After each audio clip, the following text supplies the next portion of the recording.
I am sure sports. You know me there, I'm coast to coast representing. I mean, I say this is righteous representing for Omar. You don't know, come get the sports over here from near and far. Boy. Me say I am sure sports, one thing me sure about. When me say sure, that me not doubt. Come get your sports, get it over here. Come subscribe, repost and share. I am sure sports, one thing me sure about. When me say sure, that me not doubt. Come get your sports, get it over here. Come subscribe, repost and share. If me not sure, that me not say it. Know who score, that me not say it. Never know the game play, that me not say it. If me never seen a game, me not know who play. For your sports news, better come over here so. For your soccer news, then come over here so. If you don't love sports, still come over here so. For the day done, you are gonna love over here so.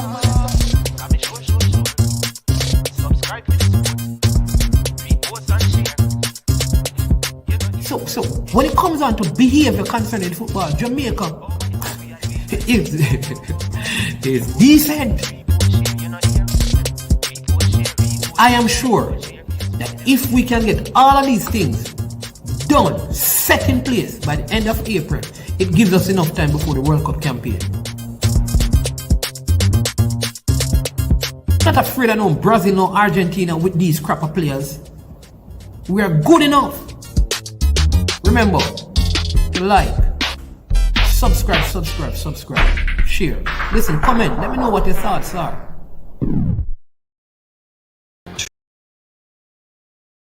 Trivante Jerk Marinade gives your meats and vegetables authentic Jamaican jerk flavor. The spices are directly from Jamaica. Spices like jerk seasoning, allspice, Scotch bonnet pepper, fresh scallions, thyme, ginger, and garlic. The key ingredients to a great jerk marinade. 0% sugar and low in sodium.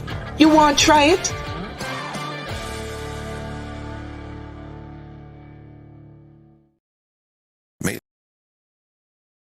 Made up of 18 Jamaican herbs and spices. Add delicious, bold flavor to your next grilling experience. Flavoring sauce, a marinade, basting, condiment, or topping. Trivante Jerk Barbecue Sauce.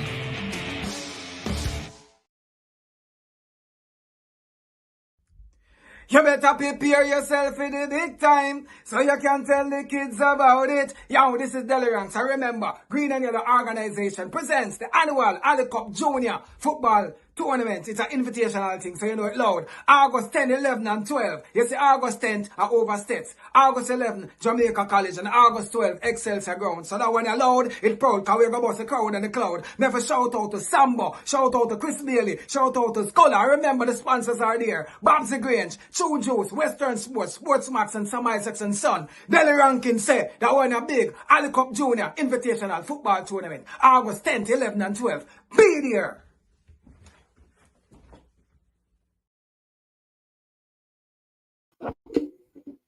Good morning.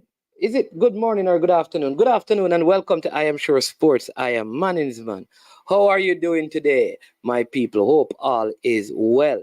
It is the day that the Lord has made, so let us rejoice and be extremely glad in it. All right?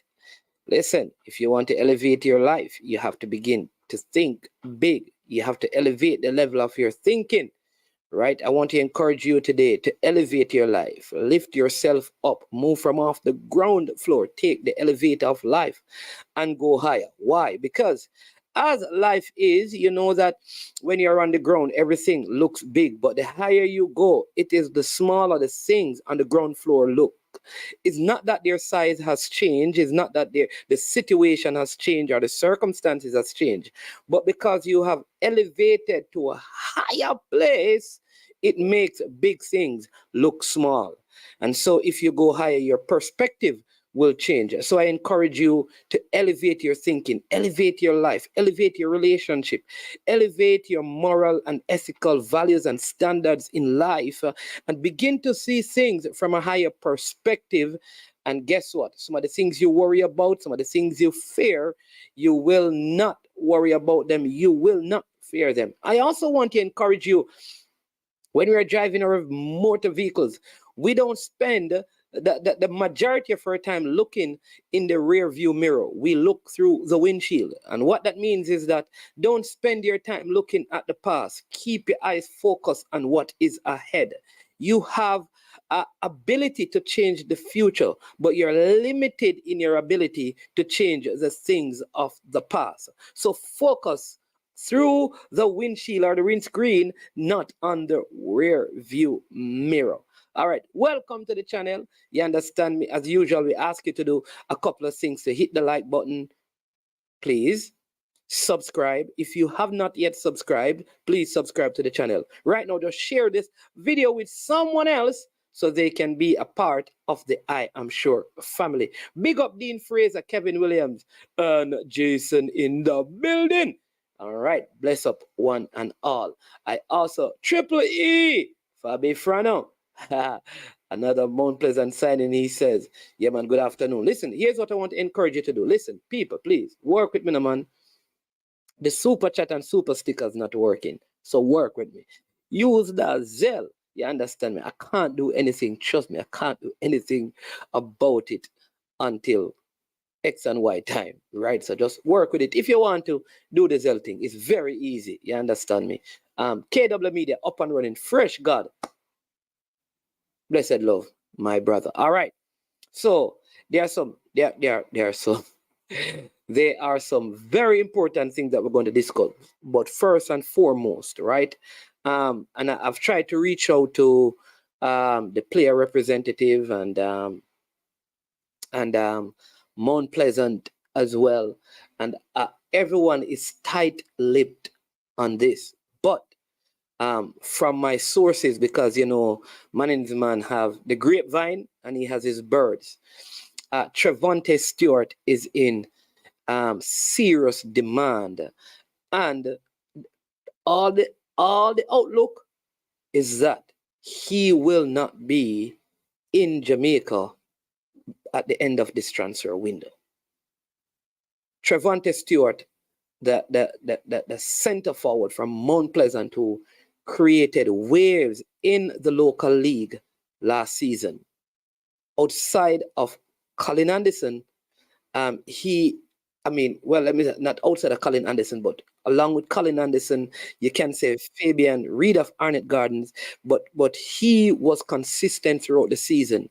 It also caused him to be called up to the national team, where his performances with the national team were credible, right? He was that glue to the Mount Pleasant team last season. It was his goals in particular that propelled them to the Premier League title for the first time in the club's history. Tremendous season. I think he has put in a lot of work. Transferred from Mullines United, formerly of Charlie Simms High School. In fact, he was at Charlie Simms when Ronaldo Cephas, a next player over there, doing well. And let me tell you, again, his representatives are very tight-lipped on this, and Mount Pleasant are very tight-lipped on this. But the man is in serious demand, and all indications are pointing to him moving to a top club in Europe by the end of this transfer window. I think this is good for the league. I think this is good for the player, right? Like I said, who has worked hard. I mean, his conditioning, right? His conditioning is immaculate, right? He is a good hold-up player, meaning he's able to hold up that ball. He wins a lot of his aerial duels, right? He kicks a ferocious shot. He's good with his head. He has pace, and he's not limited in terms of his skills. And so this is a good player, and any club in Europe that gets him, they're getting a quality center forward who I believe in short order will command a place in the national setup if he continues to improve and grow. And so I think it is important that at this time, at this age, he actually move, because he's right at that 23, 24 age group where you want to, go into Europe and spend 2 years just sharpening some of those other skills that you need to. And then I tell you that the value on him will go up astronomically. And so want to again big up Trevante Stewart. You understand me? And of course, you know that at some point Mount Pleasant will have to find a way, if they lose such a important player, to replace him in their squad. But Trevante Stewart, from my sources, is leaving the shores of the small tropical island Jamaica by the end of this present transfer window. One of the best strikers in the JPL in the season that was just completed. And his club, Mount Pleasant, because of his effort, not him alone, but because of his effort, were able to lift the Premier League title. All right? So big up to Trevante and his team that has worked with him, Coach Whitmore and the staff at Mount Pleasant, because they have also helped to sharpen him, because he improved his game since being at Mount Pleasant. So big up to Trevante Stewart. Salute! Hard work indeed pays off, my brother. Looking forward to hear even greater things. And as the window goes, we will be telling you exactly where. Because it could be, it could be this club, it could be that club, because clubs are battling for him. You don't have any a lot of true number 9s in the game, and this is one, a young one at that, who gave defenders a warm time with his physical powers in the JPL last season. All right, so I see here as well. So we're going to move on from that. I see here, Big D Lynn says, prayers up for Chemo. He met in an accident on Sunday. Definitely, soldier man. Yeah, wow, sorry to hear that. We pray that you be in good health, right? Be in good health, right? I pray that you're in good health and that all is well with you, my brother. I hope so. I hope it is not anything serious. Yeah, I hope it is not anything serious, sir. Wishing you and praying all the best for you. All right, Colin got a contract, so Trevante must be on the cards, says Chris Wayne. Fresh God said, Akwasa Chang at Mount Pleasant announced this morning. Yep, I'm not telling a long time, man. When man is man telling you things enough, I believe, I am sure. But they telling you to say Akwasa Chang, right? I told you that he's heading down there. I am sure that Trevante is in. High demand. People asking for hints. See a man putting that Trevante Stewart gone to Manchester United. I did not tell you that. So don't mix me. Do not mix me. I shall not respond to that one. All right. Triple E said, wish the players success once they continue to improve themselves with hard work and dedication to always trying to educate and get better. The birds are back indeed. Breaking news. I will not read that one. Trevante will replace Mbappe at PSG. You can all guess. Where is Chang going? Akwasa Chang is at Mount Pleasant. Yeah, that is his new home when the JPL season begins or restarts. All right? Yeah. Big up man like Tapazuki. Yeah, man, let me yell up my brethren right now. Tapazuki, that the building. All right.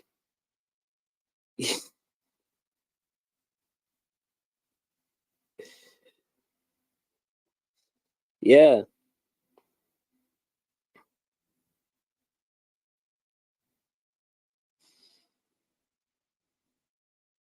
Yep. All right. So, couple other things that I need to run by you, and we're gonna have to have a very, very serious conversation about this again. But I have to do this, yesterday I did it on the show, and I have to do this. I know he doesn't like when I do it, but you have to give credit where credit is due. You see, Casey, Kevin Cohen, the kind of service this man provides for the football, always have this ability to move players into Europe and to move them across Europe. And I'll say it again. I don't think there is an agent, a Jamaican agent, licensed Jamaican agent, that has moved more players as him. And the good thing is that most of the players that he moved, they stay. Former Wolmerian, though he didn't finish school, he migrated early. Man from Duane Park. You understand me? So bless up, Sir Cohen. You understand me? Yeah, man. So I have to give credit where credit is due. So big up, Sir Cohen. All right. I'll do you know and tell me what I'm going with Trevante, you're Mount Pleasant, and Mr. Christian. Keep it a secret, but man is man of some bird, some eagles. Yeah. Yeah, man. Lamar Walker gone to United Arab Emirates team Al Dad. Kevin Conn has been doing this since Andre Blake and Damani Ralph were drafted in MLS. Yeah, man. Big him up every time. That's from Dwight. Big up Baggio. Be and bless up yourself. Big up Fitzroy Simpson too. He making moves under the quiet. All right. So let me get to the next topic. Now, this is information that was I got just today. I don't have the document yet, but it is verified that there are some rules that are coming from FIFA, which I believe it's an attempt to affect Caribbean nationals, in particular those in the diaspora. All right, what do I mean? So now, you know that as a youth player, up to I think under 20, you can change nationality. That's it. But FIFA is now moving that to under 15. Pay attention to this, right?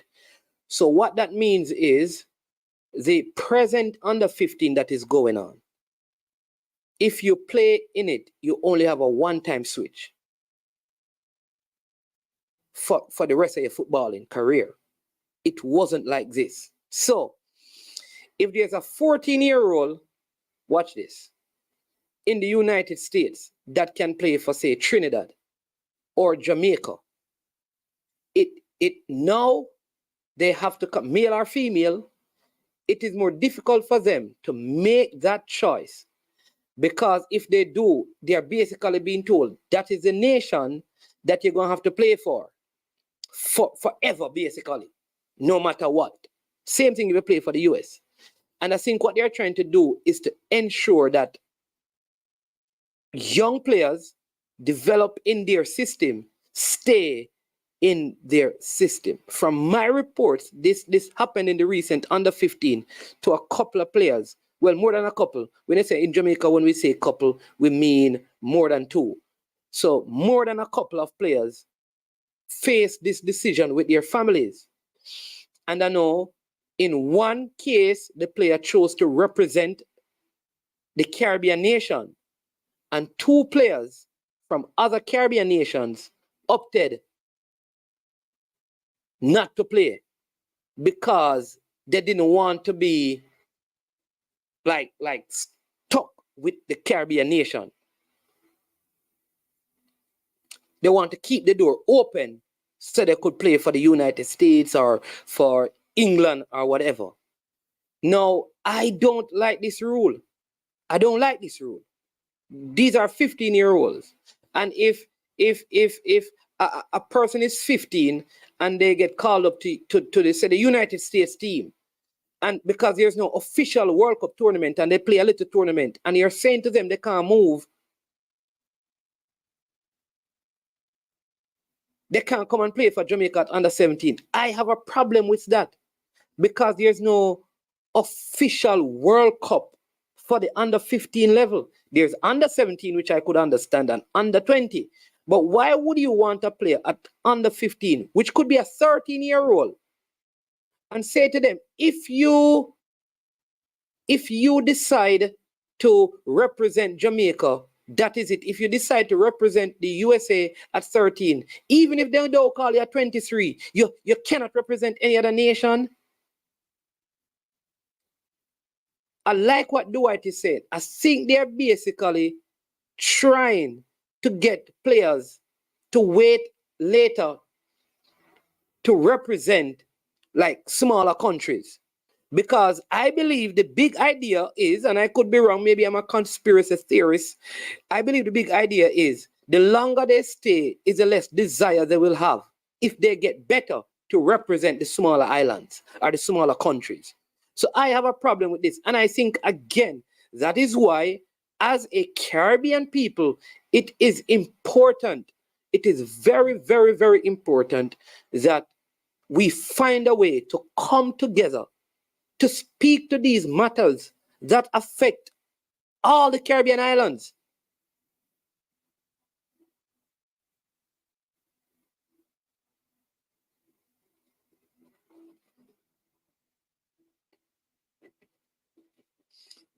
You see how even that Fabi Frano? Because I saw, for example, I saw a player who was on the US 60-man under 15 roster, and he was also on Jamaica 60 roster as well for the under 15. So imagine what that player had to go through with his family.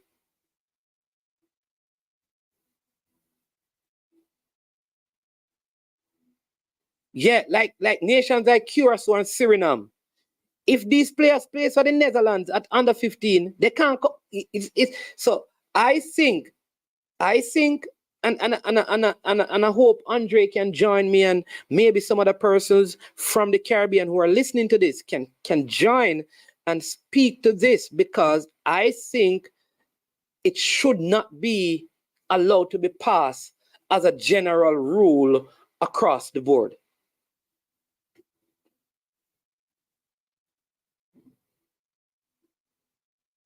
They don't, there's no, what I'm exactly doing, I am saying that there is no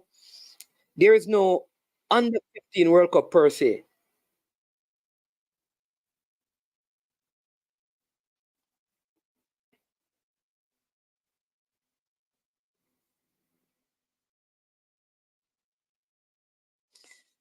Kaylan said Trevante was a UE player as well. Yes. Yeah, true, he was a UE player. Definitely. It will affect Curacao and Suriname also. Playing international football is a choice, not a requirement. If we're not careful, we will lose. Marsh, yeah.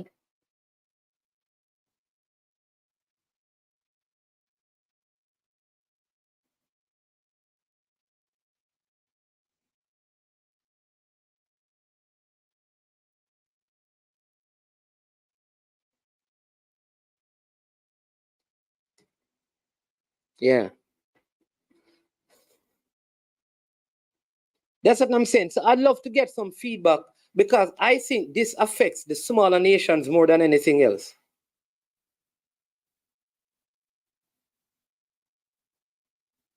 Like, I don't think this affects the US. I don't think this affects the Mexicos. I don't think this affects the England. I think this affects smaller nations across the world.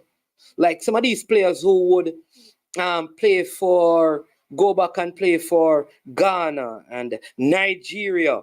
No, all of these, although those are big nations, a lot of these players now who would play U15 and U17 can't go back and play for Nigeria, can't go back and play for the Ghanas and the Ivory Coast, and this is a problem.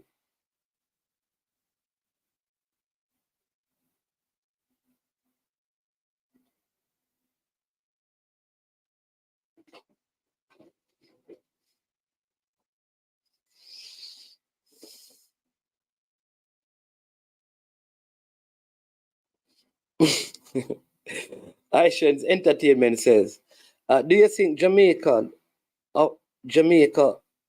Jamaican of the 4 Premiership players on the front line and FIFA don't know what is it? I think you have to retype that.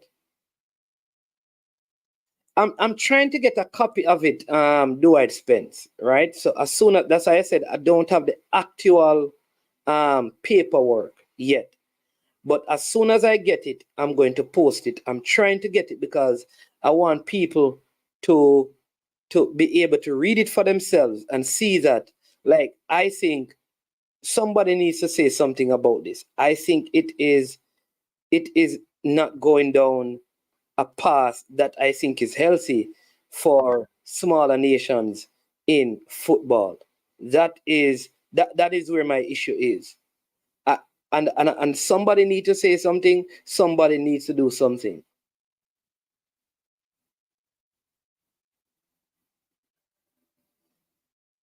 Right? Imagine, like, it's tough. And some people are going to say there is good in it. That means if you play for Jamaica, you stay with Jamaica forever, right? Which is true. But that, do you notice that also means if they play for England or Canada or whatever, they stay there forever. Imagine what would happen to, because sometimes when we think about football, we don't remember like the girls side of football. I tell people that even the Reggae Girls team, a lot of the players would have played football at the youth level in the States for maybe the United States of America or in England for England.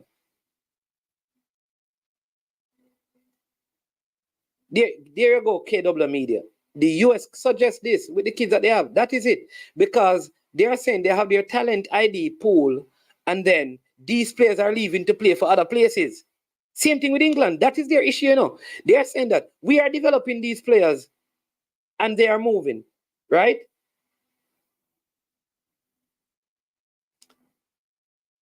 You know, Triple E, that's what I'm saying. Who is representing the CONCACAF? I can't even say CONCACAF, you know, because remember now, I think the United States of America, Mexico, and probably Canada would be happy with this rule because it really don't affect them. I am telling you, it don't affect them because they have a broader pool to work with. So I don't think it affects them. I think the biggest effect will be on smaller nation. Yeah, but the one-time switch again, remember, or there was a time when up to once you're under 20, you could. So if you are 15, say you play in this tournament, because there's a tournament coming up, you know. Remember, so a lot of the tournaments at the U15, they are not World Cup. And that is why I said, if it were U17, where you're playing a U17 World Cup, I could understand that. So if a player play in a U15 tournament, it's not a world tournament, and say he should be allowed to play U17 for our next country if he so desires. Then you can say to him, after that, you have one switch. What they're saying is that if you play U15, say for USA, play U17 for Jamaica, you can't switch. If you play U15 for Jamaica and you play U17 for the USA, you can't switch. I don't think the U15 should be counted because it wasn't normally, because there's no official World Cup for it.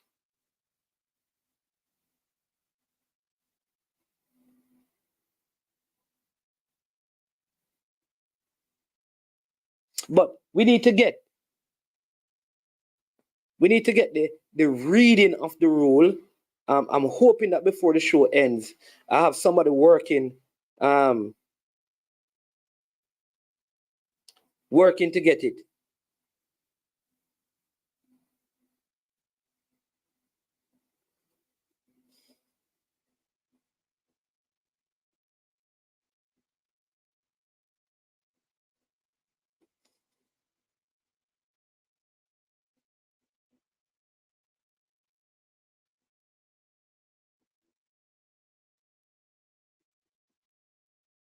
So I'm trying to see if I can find that. That would be, yeah.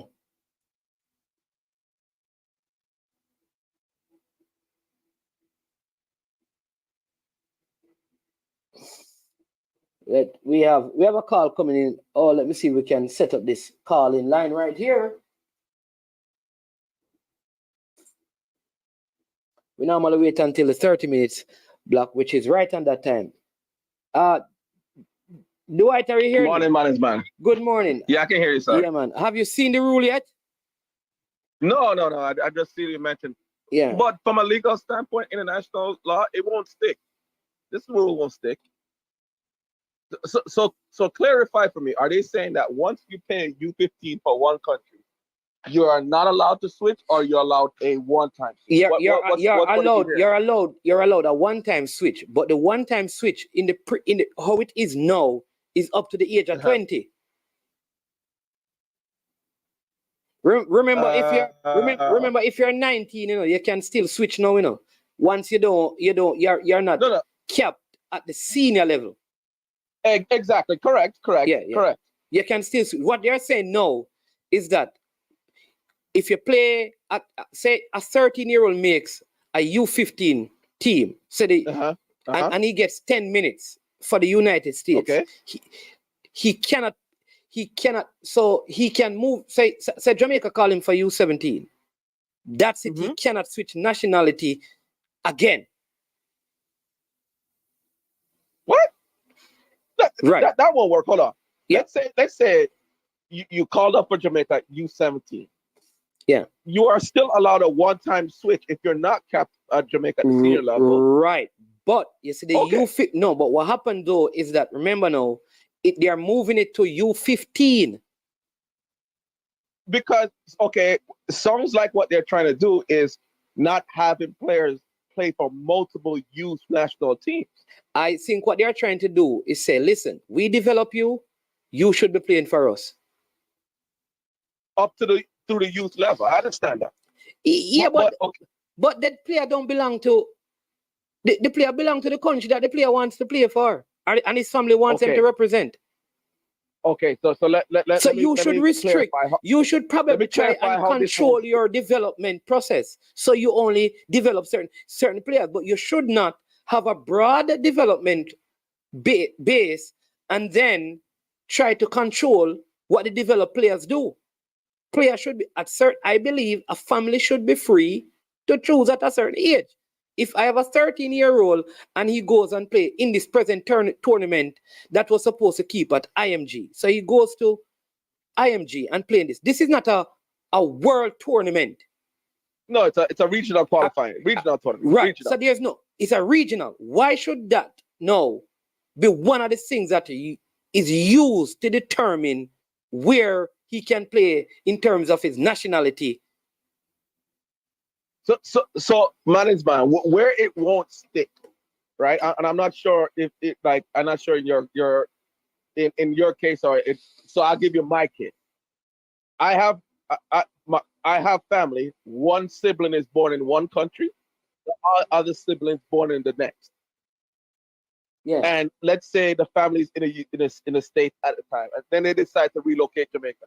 If that child is a minor, that child technically has to switch with the family. There is no way FIFA is going to tell a family that they can put a wait period. They can say, okay, you have to wait 1 or 2 years, but there's no way FIFA can tell a family, okay, you used to live in the state, you had a kid in the state, and he paid for the state, and now you move back to Jamaica. Oh, him have to wait, or him can't pay for Jamaica. Won't stick. Won't stick. Well, it'll be interesting. Go ahead. Sounds like what FIFA is trying to do is a country, let's say smaller countries, get developmental funds from FIFA, right, to develop their players, and yet they show up at a regional U17 or U20 team with 90% of their team from Europe or States or Canada. Yeah, but what I'm saying that the players are. Let's give one example. So let me give you an example, right? Let me give you an example. All right, go on. I will not call. There's a Caribbean nation that had two players who they spoke to their parents. They were part of the U15 team, right? What happened is that this thing came up like during a couple of weeks now. And so the family opted not to have the kids play for the Caribbean island because they're on the radar of the United States. And they said, you know what? Better we don't have them play. So I think it makes it more difficult for the parents in the diaspora to make the choice of having their kids play for the Trinidad and the Jamaica and the Damar and those. I think it's, and for the Curacao and for the Suriname, I think it makes it way more difficult because of how they're changing this rule. And that is what I have a problem with. Because the people are paying for the development of their kids. So when you say to me, they get money from FIFA, in the States in particular, isn't it pay to play? So if my kid is in an academy, am I not paying for them to learn to play? So shouldn't I then have a disagree with that? Huh? You disagree? Not disagree with that. Not disagree with that. But for example, Guyana's women's team is 85% Canadian trained females. Right? So if Guyana is getting development money, the Guyana Federation is getting development money, and then they show up with U17, U20, and senior teams with 80-90% of the team not being developed in Guyana, what is FIFA giving them development money for? Or Yeah, what is FIFA giving them that much development money for? All right, but how do you know that it is Canada's development money that made the players good? Because maybe the Guyanese parents of those kids in Canada paid their hard-working money to send them to academies to learn. Okay. And unless the players were learning for free, then I could understand it. But if you have to pay to learn to play, then the parents should control where their kids play, not a rule. Okay. So now you're touching on where I think the world where the rule can work. Okay. So what the rule could be corrected to state is if you are taking national team development funds from one federation, you have to stick with that federation through your youth level. Now, where I say that, so now if they pull you out, so you in a country, they pull you talent identification, they send it to France, they send it to the Charlemagne training. I say that. So now our federation is paying for the training institute. You pay for France at the U15 level. What they're trying to say is you should have paid for France all the way to Charlemagne up to 18. And now when it comes 19, you now switch and go pay for another country. France's federation has developed you in a school that you chose, the family chose, to attend. You didn't have to go there. You were selected and you chose to go there. That rule I understand because essentially you are taking national team development funds and going to the elite youth academy that country has and being trained. That is different than you saying, I come up and I go to Inter Miami, I play for a club, and I come up there because that's a club.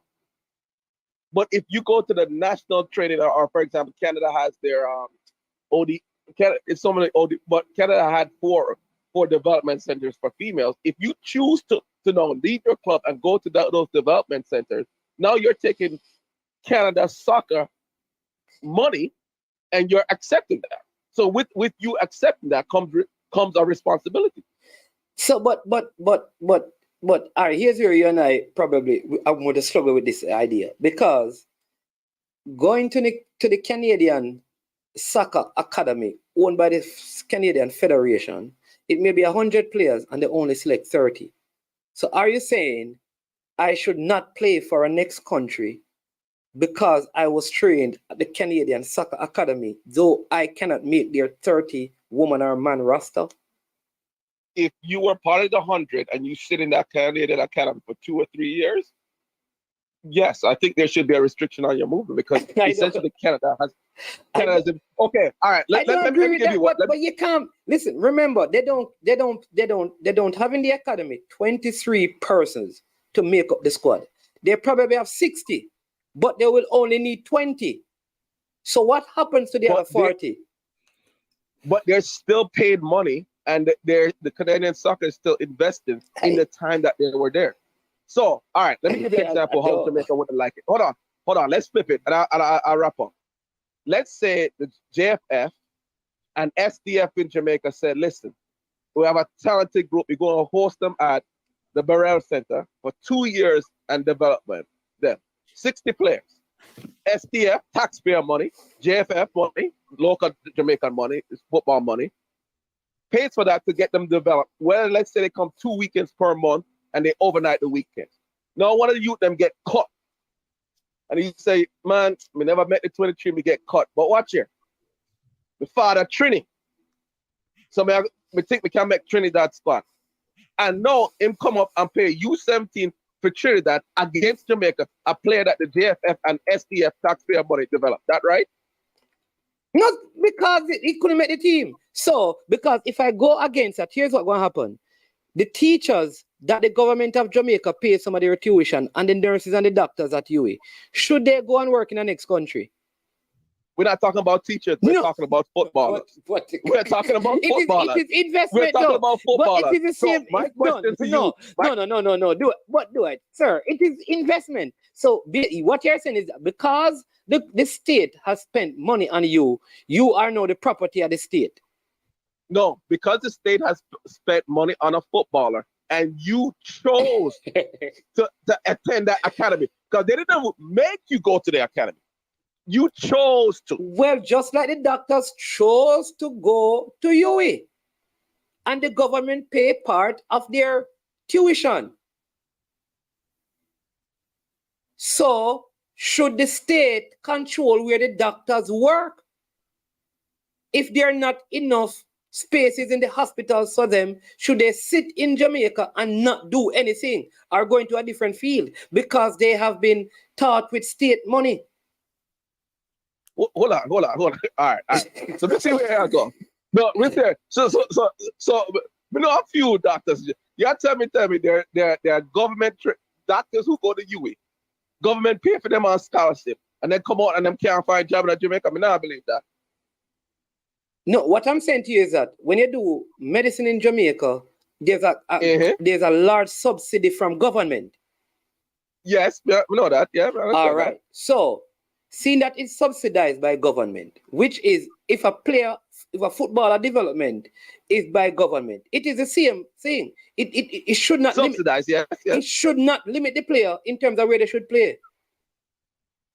Okay, but hold on. So now you say in football there's 23 spots per youth national team. I just use that. So even if you go to 30, what I'm saying, so let's use 30 as a number. 30. If Canada is going to, if they have their training center, they have more than 30 under 20s. They have say 90. Only 30 of them can make the squad. Even if you go 40, even if you go 50, what happens to the rest? You are saying basically because they have been developed in Canada by the Canadian Soccer Federation, whatever they are called, they should not be allowed to play for any other nation, even if they qualify, because Canada's developmental money is what was used to develop them. At the youth level. So all right, in my opinion, there should be a time frame put on it. Right. So if you accept the subsidized training from the government and from the federation, there should be a time frame put on it. So I will tell you, okay, I work with another international sport quite a bit, and this is the rule they have. You can change at the youth level, one-time switch, but the fee that is paid to the transferring country is dependent on the medals or the accomplishments you have to pay money. Made. You have to pay money to the country. So let me, and this is a different sport. So let's say you trained in France. and now you want to no, a better one. Let me use a better one. Let me give you one. So you Okay. are the American ambassador in Jamaica. You do 8 years. You happen to go to Edwin Allen. Your child happened to go to Edwin Allen and become a star athlete, right? With Edwin Allen's money and Jamaican coaching and stuff. Who should you represent Jamaica? You're not allowed to be. You're not allowed to unless one of your parents are. So if one of your parents are. No, one of your parents have to be Jamaican because ambassadors are not citizens of the country. Say the person marries a Jamaican. I don't think it limits them either. But the point I'm making is that no, it does. Being developed in the country should not limit you to representing that particular country. I don't believe it. But guess what? I have Andre, and Andre is also, he has a, don't hold on to it. He knows a little bit about what is being said. He may not have the writing of the whole rule, but let me get his input and you can listen and then respond. So just hold on, don't hang up. Go ahead. All right, cool. I'm done, man. Cool. Yeah. Morning, man. How you doing? I'm doing good, man. Good morning. Discussion. What? I heard the discussion, and what I'm going to attempt to do to bring some clarity based on some even more recent information. So, what you're discussing is the situation where it is people have just been notified that if you represent, and this is how I understand the discussion going. If you represent a country at the U15 level, that you're not allowed to switch. I think what I've learned that happened that is causing this conversation is that clarification has been sent out. It has always been that way. The rule has not changed. If you represent a country, you could switch one time. The rule, that's the rule that exists. What is happening now, as far as I understand, is that the under-15 tournament in our region has just been made a FIFA sanctioned tournament. And that's the difference, right? It wasn't a FIFA sanctioned tournament before. So you could, if you want to go play for, if you have a dual passport, and this for dual passport, if you go and play for a country in non-sanctioned tournaments, then you'll be fine, just as it was before. But all they're saying here is that the under-15 tournament is now a FIFA sanctioned tournament. That's my understanding. And I think to help put I know that you all have taken the conversations in different directions, but players are developed by football clubs in most places in the world. And here in the US, my understanding is that, at one of these MLS academies or so, it could cause anywhere between, and just to put it in context easily, 1.2 million Jamaican dollars and 4.5 million Jamaican dollars to develop a player based on whether you're local or a player that is going to a club from a different state, right? That is a lot of money. That's anywhere between $8,000 and $30,000. So one could argue that if they're developing players, and we're just using the US as an example, if we are developing players and is spending this kind of money, then why should we be so generous? And I'm saying I have nothing to do with it. Why should the US or anybody else be so generous, or Mexico so generous to be okay with players going and play for their competitors? We see it in the English league. They want to sell Harry Kane, but they don't want to sell Harry Kane to a competitor because he could come back and buy them.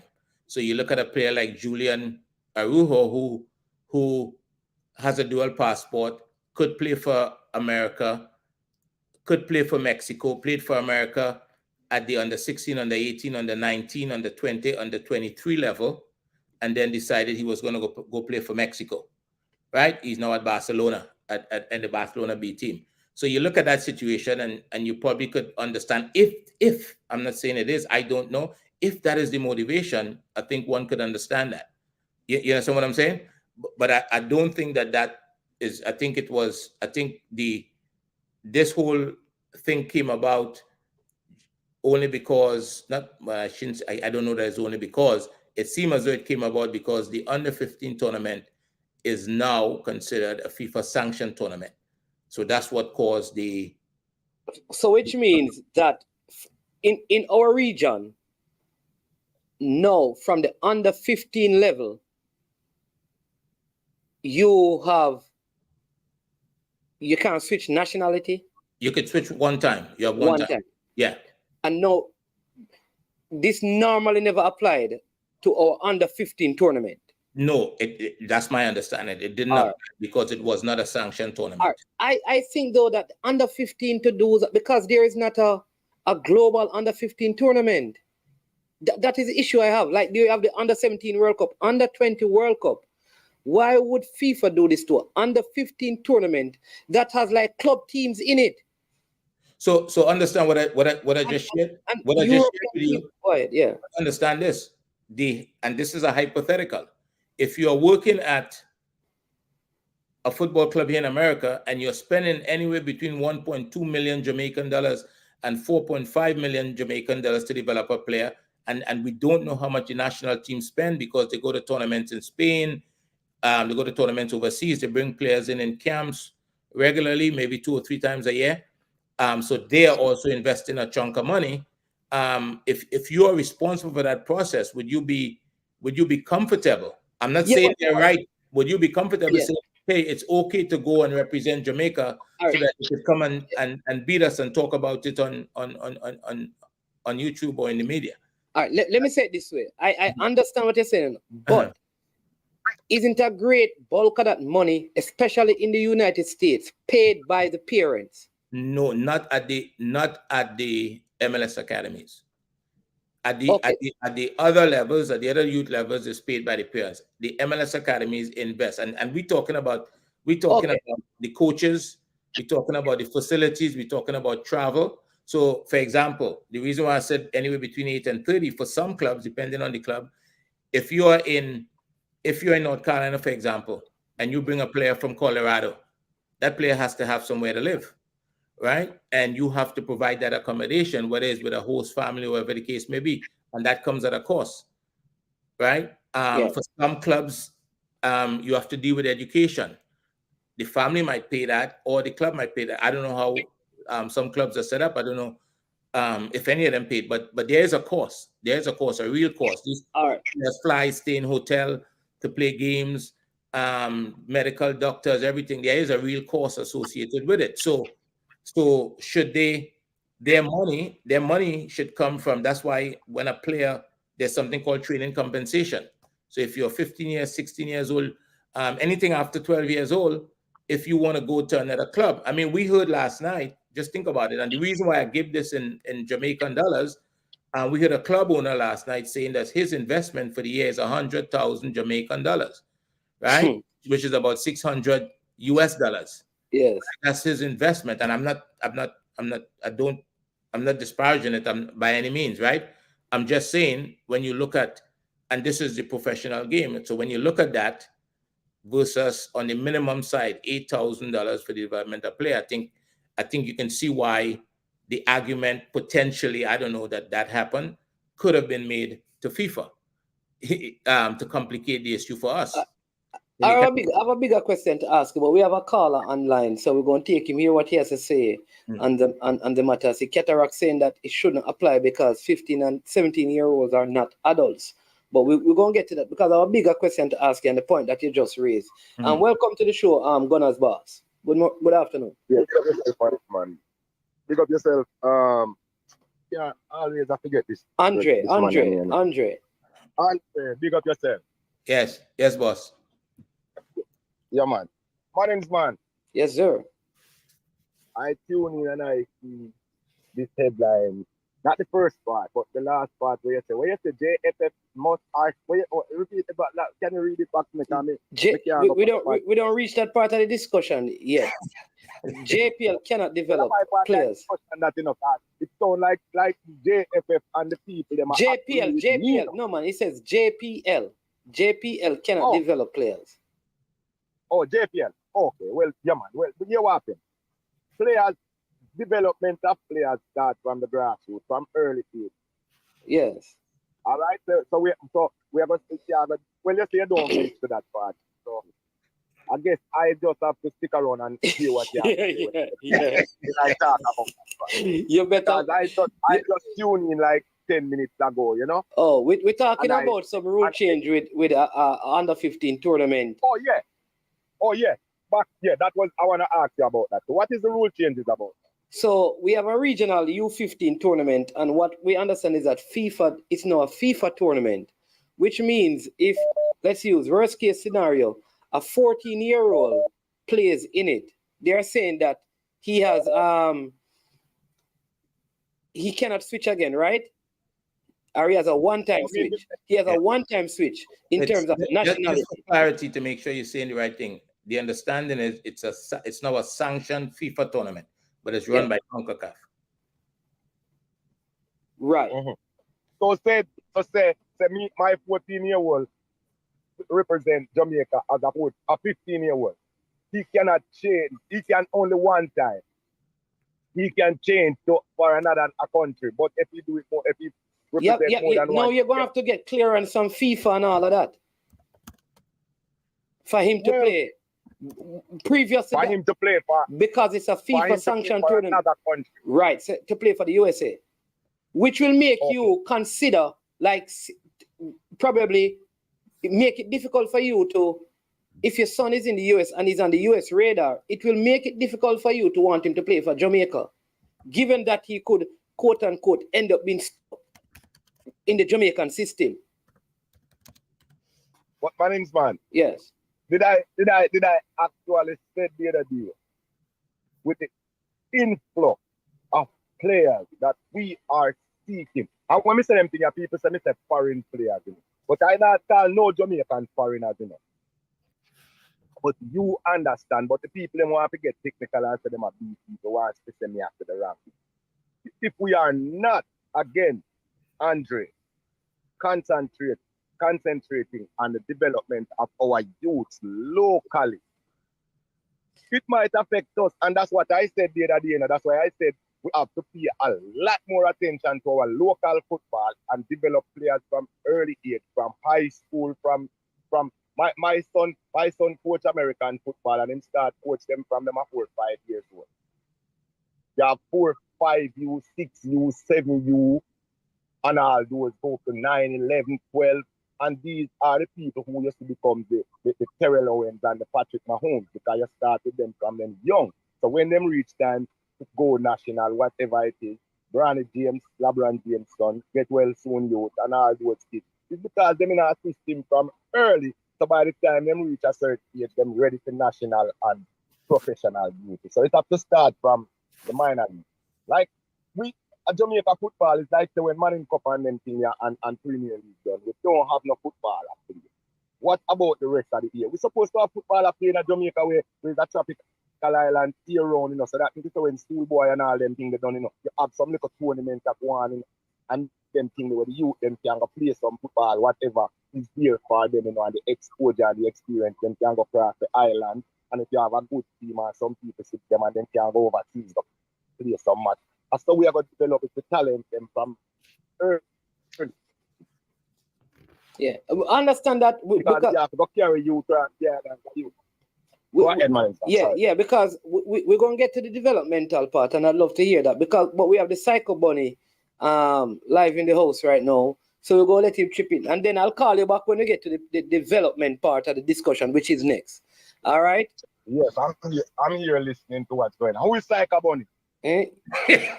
None other than the mighty Cataract Sound.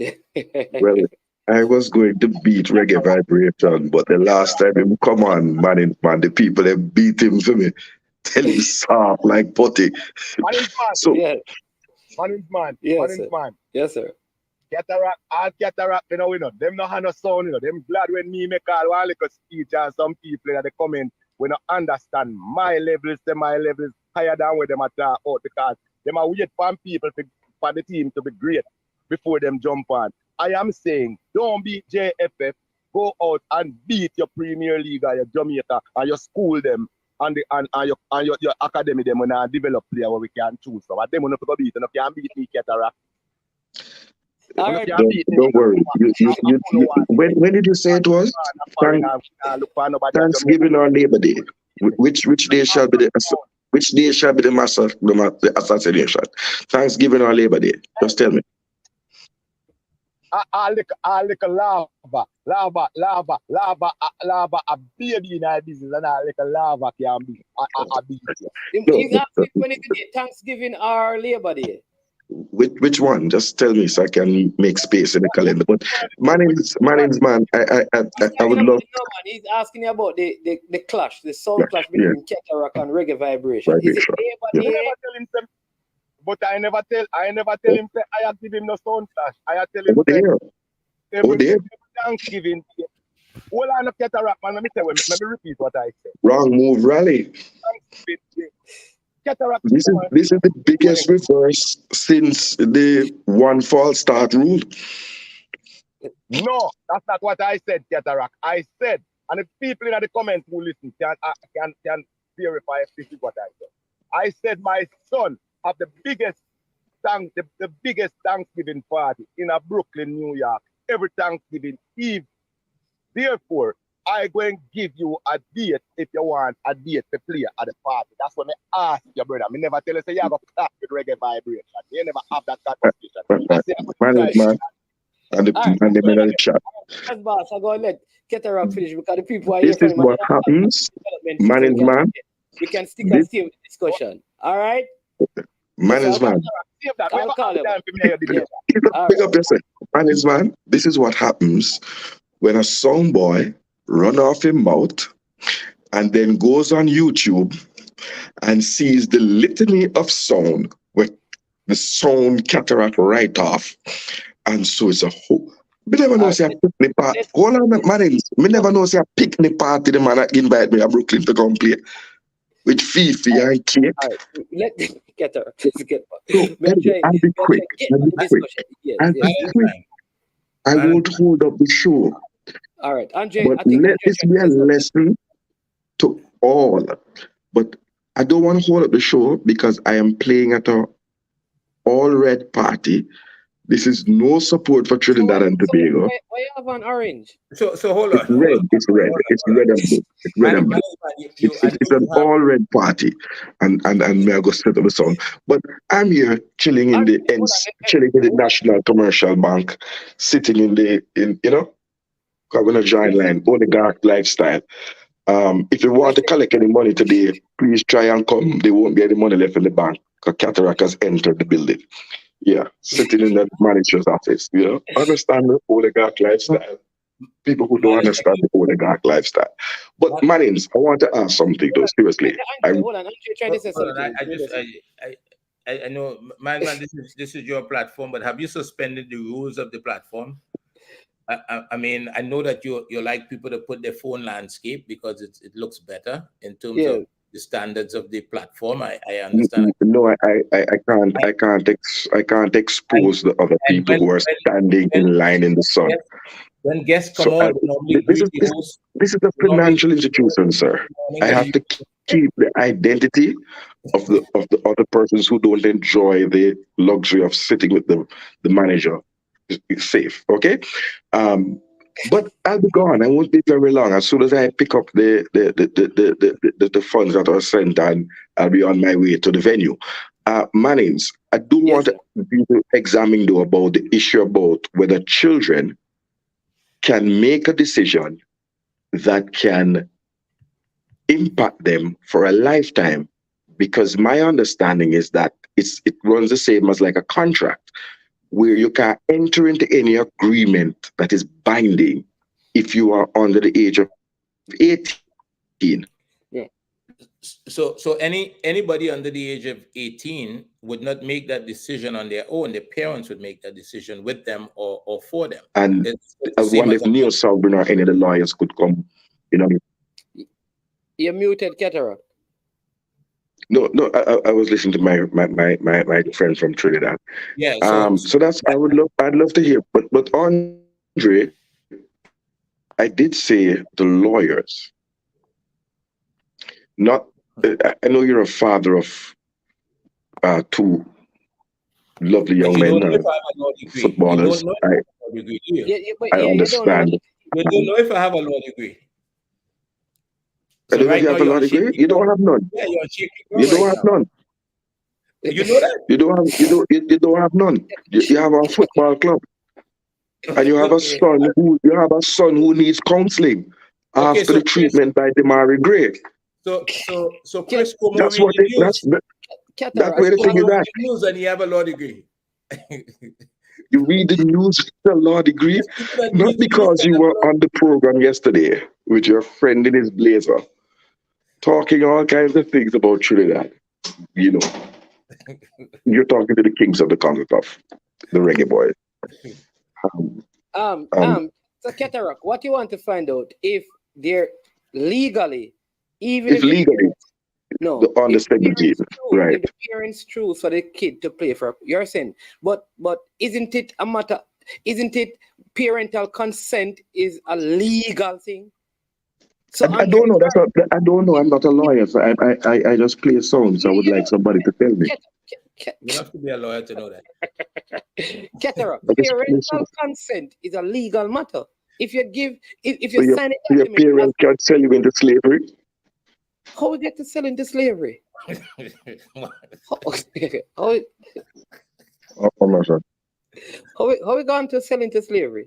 Is the program being sent to the disrepute management? there's a heavy sanction for that with FIFA. You know, we discussing I, football. All right, Andre. So let me just say this, people. If the parent sign forms, are guardians, it is legal. It legalizes it. So there is nothing illegal. It's not breaking any law. And if to sell into slavery is a different thing. So we're not going to go down that road because no, I'm just saying. But I have made my point. The only other thing I'd want to say as I leave that there's no money left. You have to wait for Brinks to refill the bank. Um, yes, if you're coming to my the friend national from commercial Trinidad, bank. The other thing, though, Manning, I want to ask before I go though, yeah. is this rule that is changing because they seem to be getting ridiculous. Um, what is the mischief that they're trying to stop? Because I All right. don't see people changing. You can probably highlight any players who have changed allegiance back and front and front and back.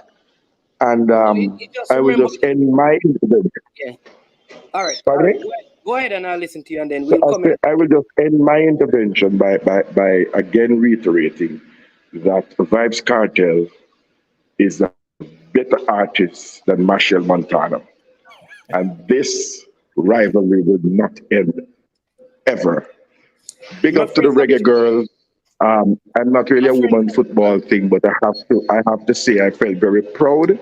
And I wish them all the best in the upcoming match. Yeah, my It's not friend my from thing, Trinidad. Hold ladies on. football, but I couldn't even not say, to the Yeah. ladies. Yeah. Let me just say one thing Andre, you before. don't know anything about that, do you know? You don't know Hold on. anything about Hold on. women's Cataract. Let me football. just say to you before you go. My friend from Trinidad say I must remind you that your skin is black and your blood is red. You are fully Trini. Have a good day.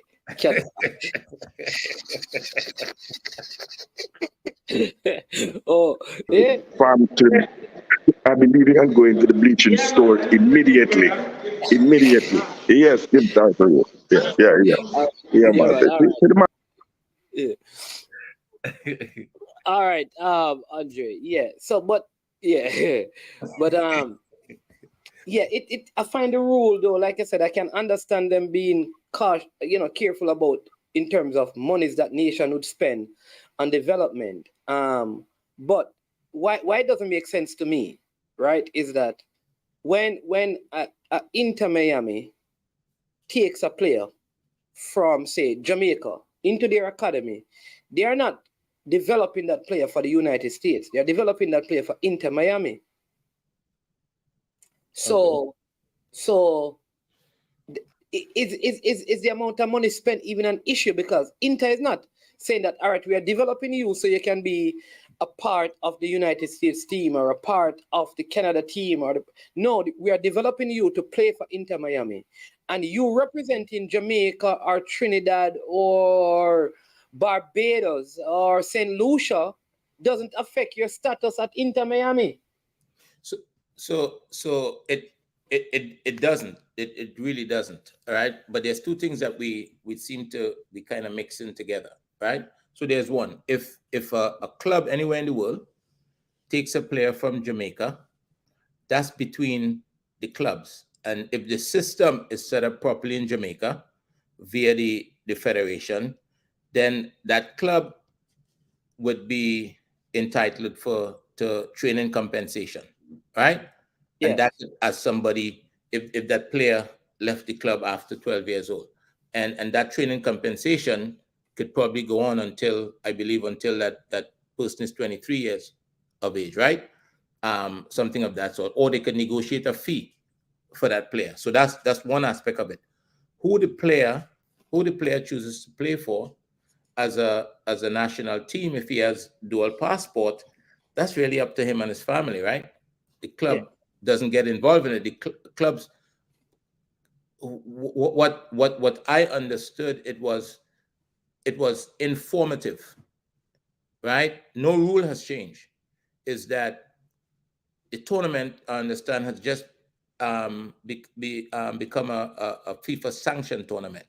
So people were just being informed that, hey, if you do this, and again, how something is delivered, if somebody don't know, they don't have information, it could scare you, right?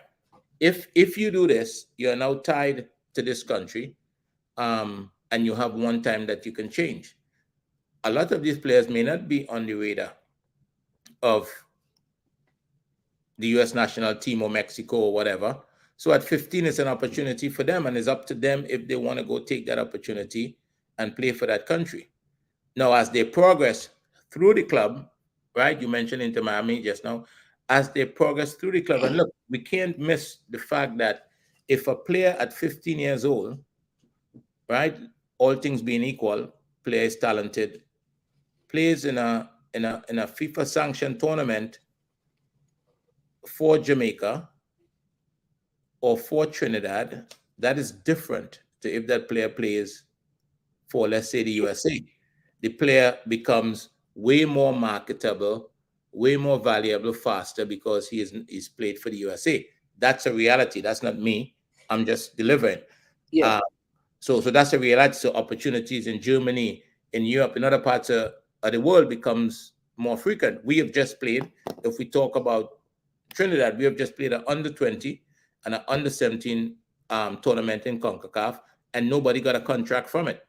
Right? I think it's the same with Jamaica, right? And if anybody from the under-20 tournament that was in Dominican Republic, I think it was, and the recent under-17, did anybody come out of it with a contract, right? So that in itself is another consideration that players have to take into it. So I think it's a family thing, and you've got to decide if you're going to take the hard road and go play for Jamaica, right, at 15 and stay there to represent the country at senior level, and then deal with the ramifications or the difficulty of getting to the top of the club game.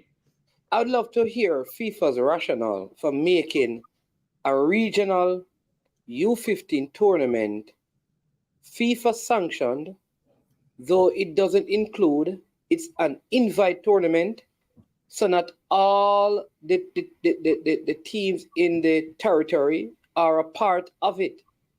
Why it, like, I think they just sanctioned it as a FIFA tournament so that the rule can be enforced. And that's possible. Reasons. We because don't know I'm that. thinking like this has team from, because I think Portugal entered. And I think they are defending champions at some point. That has always been the case. They have been it for the past 2 or 3 versions of it, as far as I could remember. Exactly. So it's an invitation based. So I mean, the Gold Cup, Qatar was in the Gold Cup now. Yeah, but what I'm saying that at least teams play to qualify for the Gold Cup. You don't play to qualify for this U15. All the teams are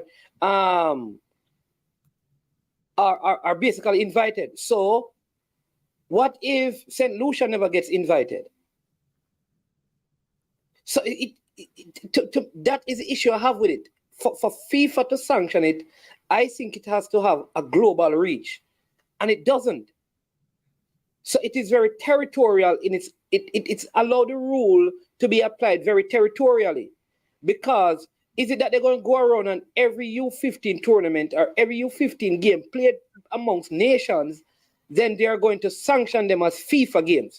So if Papua New Guinea and the Ivory Coast play, is that a FIFA sanctioned game at the under 15 that whoever play for those teams, or if France play England in a U15 and the girls play at U14, those girls are locked into France and England.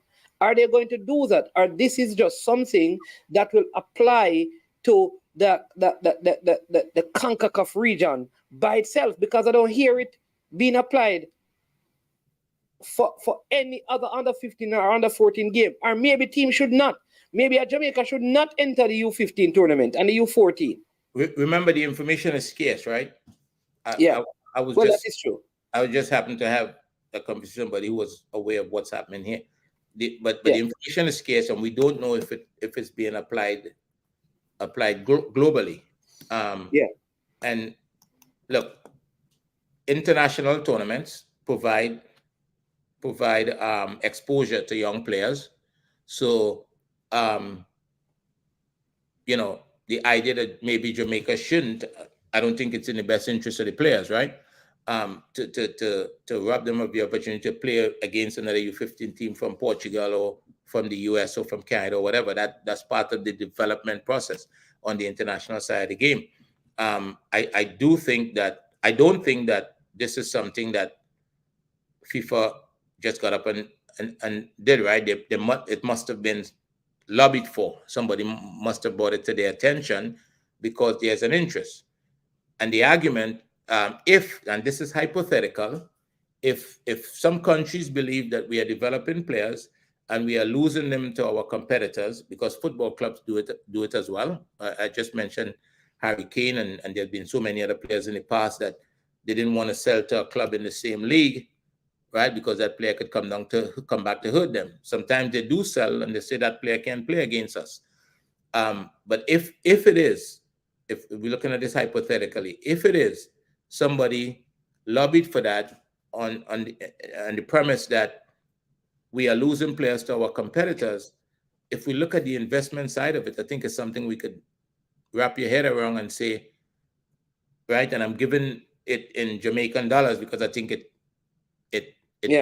we're able to understand it when we talk about 1.2 to 4.5 million a year. That's just in 1 year. And a player goes through, if a player joins a club at let's say 12 or 10 years old or whatever the case may be, that's a lot of years. That's a lot of investment. So you can see that argument. Is it fair to us? Is it fair to the Caribbean? No. Some would argue it isn't. So what are we going to do about it? That is the question. What are we going to do about it? I want to know who is sitting at these tables on the Caribbean's behalf to speak to these matters. If they believe it affects the Caribbean, it can't be on YouTube. It must be at the table with whomever the group is that come up with these rules and all of these things. Somebody needs to be there discussing how this affect Caribbean communities. At least, if not all the Caribbean, at least your island. Well, you're right. Somebody needs to be at the table with that. But I think on the island itself, we do have a responsibility to also develop players, right? And create an environment where we can, at the grassroots level, get players that could get to the level where they can go somewhere else if the clubs are doing it properly. I am sure that if Mount Pleasant moves a player from Mount Pleasant to a club outside of the country, they probably would be paid for that, right? Because that's what they're set up to do.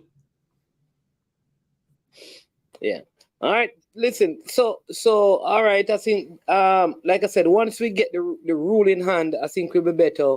in a better place to have a more wholesome discussion and probably get some stakeholders to talk about it a little bit. Now, and I think I'm going to need you for this particular discussion that I'm going to have. So I got a very interesting message from someone I have a lot of respect for. Let me just say this. Listen, the Jamaica Premier League has grown, it has improved.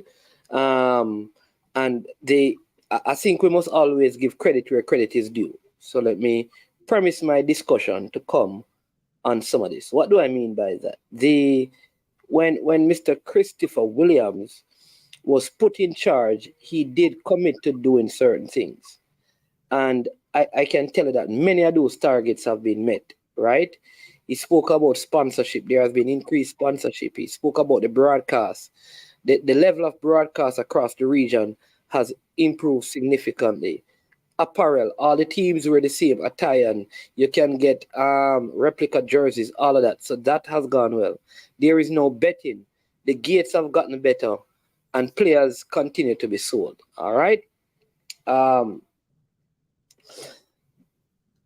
that's good.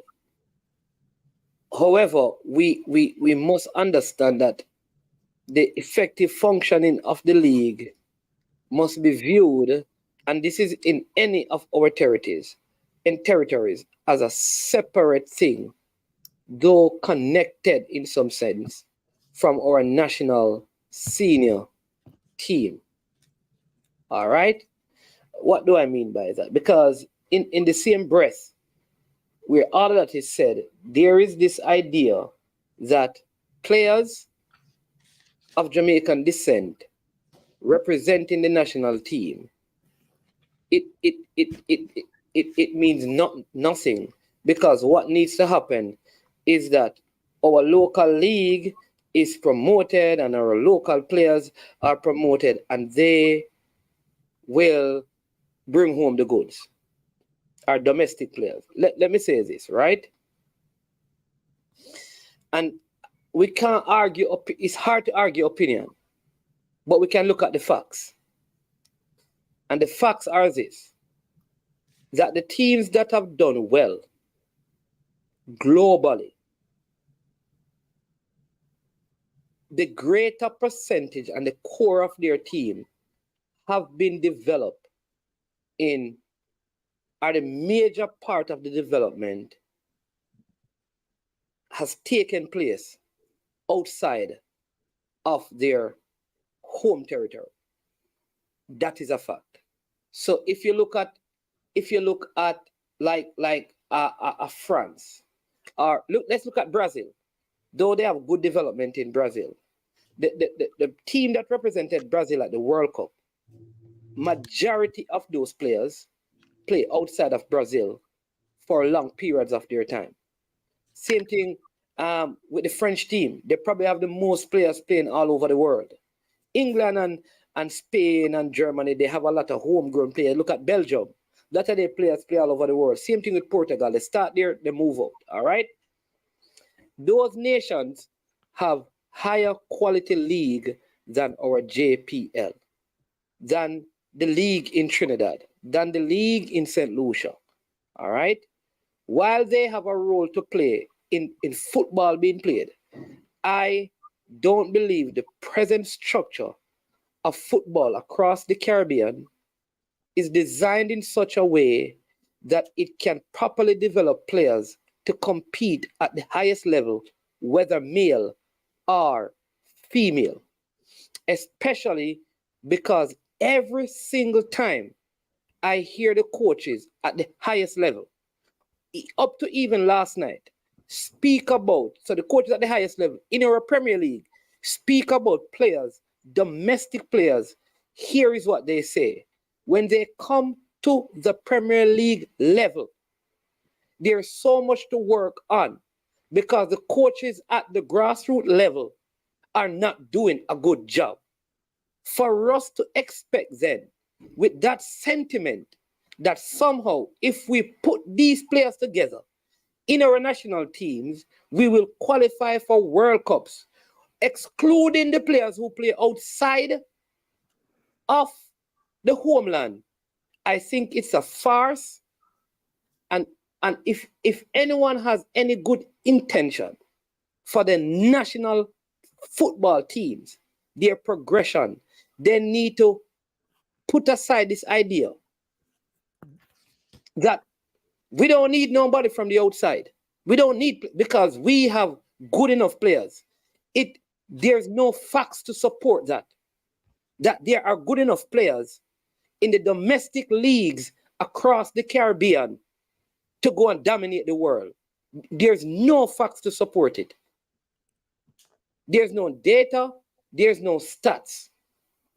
Maybe in the future, as coaching education improve, and like you said, Andre, administration improves, then and facilities improve, we can begin to see that. But in its present format and structure, with its present resources, the Caribbean as a whole don't have the requisite things in place to create national teams that can dominate at the global level. And that is the reality. And the sooner we get to that place, I think the better we will be able to implement the necessary things to bring the players to a higher place.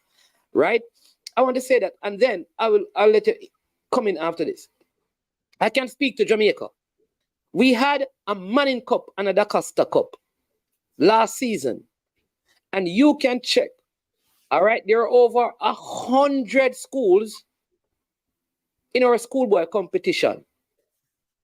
Watch this. And so you're talking about 2,000 players. I want these people to tell me how many of those 19 and 18-year-olds players were players who started in our JPL after the schoolboy season on a regular basis. I put it to you that number can be counted on one hand. That's an indication of how flawed the developmental process of our football is. Because when the players at 17 and 19 come through the systems at the Barcelonas or the Arsenal or the City, they are playing in the EPL and the Championship and in Europe.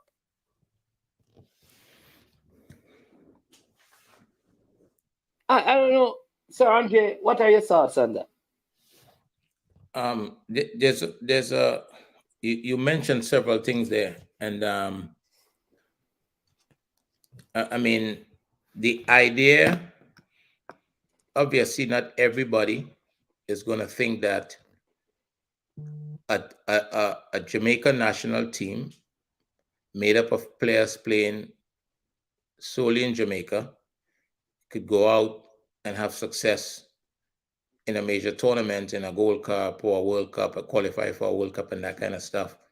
When you look at where some of our competitors' players are playing, for some of us, it's not feasible, right? That's number one. There are some people who believe that they could, right? So you got to ask who are the individuals that believe that, and really, why do they believe that? It must be because they don't understand, or they may not understand what it takes to compete at the highest level, or sometimes they may have an interest in things being the way that they are at the moment, right? If they have their local guy playing for the national team, then there might be a benefit to that. I think at the end of the day, player development it happens over a long period of time, and in most places in the world, and sometimes in the region, if we need to do it different, we need to do it different. But players are developed at football clubs. Okay, you mentioned Brazil just now, and some of those other countries and players being developed outside of the region, outside of the country. Those players, Brazilian players, Brazil is the number one exporter of players in the world. They have the most players of any country playing outside of Brazil. But these players are developed in Brazil and leaves Brazil when they are 17 and 18 years old, right? To top clubs, though. That's very important. There's a lot that goes to Portugal. we would see the Brazil, we would see the Barcelona, and we'd see the Man City, and we'd see the big clubs one. But there's a lot of players from Brazil that is playing in countries like Portugal and Croatia and some of those other places. Now, if you leave your home country at 18 to go play at a club outside of a country, it doesn't mean that your development stops, right? It may be physical development that needs to take place because, as I understand it, that a human being develops until they are 23 years old. So there's some type of development that's still taking place. So when we use the word development, I don't think it should stop. If we're going to use that word, we could use improvement. If players improve, continue to improve. So everybody, whether it's the club in Brazil that got the kid from 6 years old and took him to 18, or he took him to 12 and then he goes to another club, and at 18 he goes to another club outside of the country, everybody is playing a role in that in the development of that player, and everybody deserves their share of the spoil, so to speak, in terms of that player progress. Now, the players that are able to provide that reward is a small percentage, right? And I know that you're aware of that, because there's many who the investment is made and they don't get there, they fall off, right? They play at lower levels, they don't make it for whatever reason. Maybe they don't have the mental toughness, or whatever the case may be. So players are developed in different places. So when you take Jamaica and you take Trinidad, yes, there's a role to play at the grassroots level. Maybe a player becomes a professional in Jamaica, in the league, as a, for lack of a better way, no disrespect to the JPL, but maybe as a stepping stone, just like someone may see the USL as a stepping stone to get to a higher level, right? So, but your question at the moment is the JPL or the TTPFL is at a level to produce players to represent the country and be competitive at the highest level internationally? To some people, it's impossible to sell them that notion, or to tell them that that's not possible on the other side. And I think they just have to be left to believe what they believe, and those that is in the know need to continue to do what they do to advance the football. Yeah, if that makes sense. I will say this, right? So the USA use a predominantly MLS build team. All right. Wait, are you talking about the last World Cup? At the last World Cup. Yeah. Most of the players play in the MLS. Yeah, there was a few from like the goalkeeper who plays at Arsenal. Yeah. Right. Couple probably. Not more than, I don't think they are 10. Yeah, but there's a few that play outside that. A few. All right.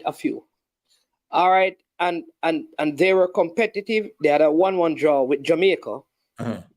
A Jamaica team that had players who play in the EPL. I mean, in fact, we could say that Jamaican team have players who play in Europe or in the MLS. Right. With the exception of Kevin Lambert, who who played in the USL Championship. Or the young boy, what's his name? Yeah. Well, he came on. So I'm talking about the starting team. Right. Okay. The Trinidad team had the Fortune, the Sons, and good player there that is seeking transfer now. Kevin Molyneux is in the MLS. Kevin Molyneux, right? Who plays in Belgium. Right, and the USA dominated that game with what I said, that you'd say they're European players not in it. All right. So and remember now that majority of the first choice European players not in it. Not in it. All right. No. So here's the point I'm getting at. When you look back now at how many players from the Levi Garcia, there you go, was his name. How many players from the TNT League or the Jamaican League were in the team? I don't know about the how many players from the league in Trinidad and Tobago, but I can tell you from the league in Jamaica, there was no player. Right. And it was still a tough game. Right. And we believe that the team that was there is a way better team than if we selected an all-star team from the JPL. And still yet we struggled to defeat the USA team predominantly built on players playing in the MLS. So when we look at these things, same thing with Trinidad, I believe that the top quality players from your local league, the domestic league, the top players, the absolute best, say that the coach made a couple of bad selections. You would say, for the most part, these were the best players available at the time for TNT. Right. In the coach's opinion, yes. In the coach's opinion, right? Yeah. And we give him that. And even if you even say, like, if I were in hindsight, I'd have selected this person, I suspect that you wouldn't change the entire squad anyways. All right. And there is a struggle. That is an indication to us as a people that there is a far way for the domestic leagues to go to even compete with the players playing in the MLS. Because we, like Kenwin Jones could easily get into an MLS team when he was playing. Stern John. How many players now we can look at in our domestic league and say, listen, this guy could easily get into MLS, easily be a starter? How many players in our Jamaican Premier League we can look and say, this player can easily start in any of the MLS team? So there's a couple of things, right? You're right about Stern John and Kenwin Jones and you know, and some of the guys from Jamaica that's like Marvin Andrews was his name. All of those guys could walk into MLS teams. But that also has to do with where they were quality players. Yes, you know, Stern John, we had him on already, and he took us through his career and how we progressed from one place to the next. But we also have to look at where the league was at the moment, right?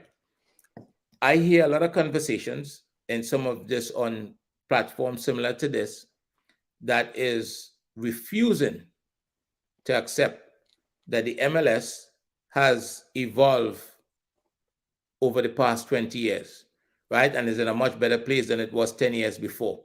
And it's continuing to grow. You all have a thing in Jamaica where you said, I have heard guys calling the MLS a corner league. You understand what I'm saying? And the MLS is producing players, as you said, that could put a team on the pitch that could beat Trinidad, 6-0? Yeah. And Jamaica, with a very strong team with guys playing in Europe, held to a 1-1 scoreline. A 1-1 scoreline, right? So I think that mindset needs to change, because the aspiration to go and play in Europe should always be there, right? But you know, football player development is not a straight up and down thing, right? There's peaks and valleys, and you go in different direction. So the league in Jamaica and the league in Trinidad need to develop and get to a space. Look, this is what I think. Brian Williams said something yesterday that I think it was quite informative. We need people there are people right now that seem to be interested in connecting, and this might be the mindset of some of the people that say that the JPL should be able to put players in the team to go compete. There's people who are always trying to connect the past to the present. Brian made this analogy yesterday. And we need people who's interested in connecting the present to the future. I thought that was a powerful analogy. And with those type of people in place, then we could begin to see, well, how do we need to grow the GPL or the TTPFL so that our teams could now, there's what they call the tournament that's coming up, that the club champion, CONCACAF club champion. That's coming up. And that's going to be another measurement in terms of where we are, because I know that if the MLS is playing a team from the JPL, which is the two top teams are Cavaliers and Mount Pleasant, they're probably not going to play their strongest team. Exactly my point. Right, yeah. They're going to send a second team. Did these guys send their reserve team to play against our top teams? Yeah, and they're probably gonna get the results that they came to get. Now they do at times make that decision and lost to teams from Central and South America, but that's football. Anybody, the results of games could go anywhere. But that's the mindset. Look, that under 15 tournament, I'll be hard pressed to think that the USA will send the best under 15 players.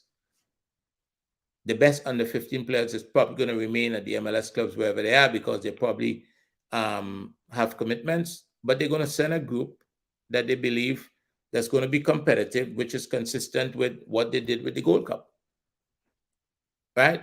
And they got to the semifinals. So we have to take a hard look at. I don't think we'd be able to change the minds of the people because their motivation is different. The things that the local players could get the job done. Their motivation might be different. Yeah, and I would say this, right? I believe that when you begin to limit yourself to the idea that the JPL or the TNT is a place for the players and this is where we should look, to me it paints a picture of a person building their house from the roof down, instead of from the foundation up. Right. Because the truth is, the core developmental phase of a player is up to the age of 17. Like if I mean, you can. There are late bloomers. There are people who go after that. But generally, most players, the core things up to 17, you have certain things. So by the time you get to, and this is where now I believe JPL clubs should have. I would say it this way. That a lot of decisions get made about players at that age. Okay. Right? Because some players, people make decisions. They say you're not good enough. We're not going to offer you a contract to move forward. But then they go into another space and they get a contract and they continue to develop and then they come out good on the other side. Yeah. So I would say a lot of decisions get made at that age. So if I'm like, again, when you talk to, I've spoken to coaches in the JPL, and there has been a great rotation of players in the JPL, meaning the same players rotate from club to club. So there's not a lot of new players that come in, right? So what happens is that the JPL clubs will tell you that when the kids come out of the Manning Cup and the Costa Cup, they are not ready. Right. And for them, so if the clubs who want to win normally stick to the older players. So a lot of these guys, is when they're in their 20s and 2023 that they start coming to their own. Fine, I understand that. No, I understand that. Then you have many who have gone overseas and for the same issues. So let's look at some of our recent stars in schoolboy football. Players that I admire. All right? Peter Lee Vassell struggled, went to USL, was sent back to Jamaica. Jordan Fletcher struggled. Lamar Walker struggled. Sean Brown struggled. Christopher, what's his name? Pearson, still struggling. And they're not struggling at Barcelona, Man City, Manchester United, Benfica. This is like USL and what you'd call the second tier clubs across the world, which is really saying that we are not producing players good enough to play in the top clubs. And when they go to, like you'd say, the second or the third tier clubs, they still struggle. That is an indication that we have a far way to go. And again, I want to emphasize this, is that the JPL have gotten a lot of things right. But the idea that for the national team to progress, there needs to be a dependent on the talent in our JPL. I believe it's a farce.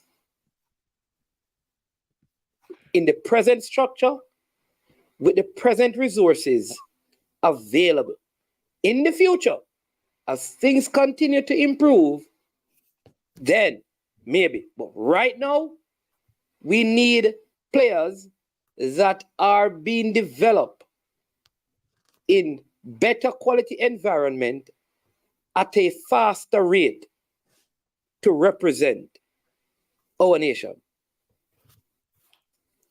We need players that are capable of being competitive and getting results at the highest level. That's a real tricky one when it comes to the local.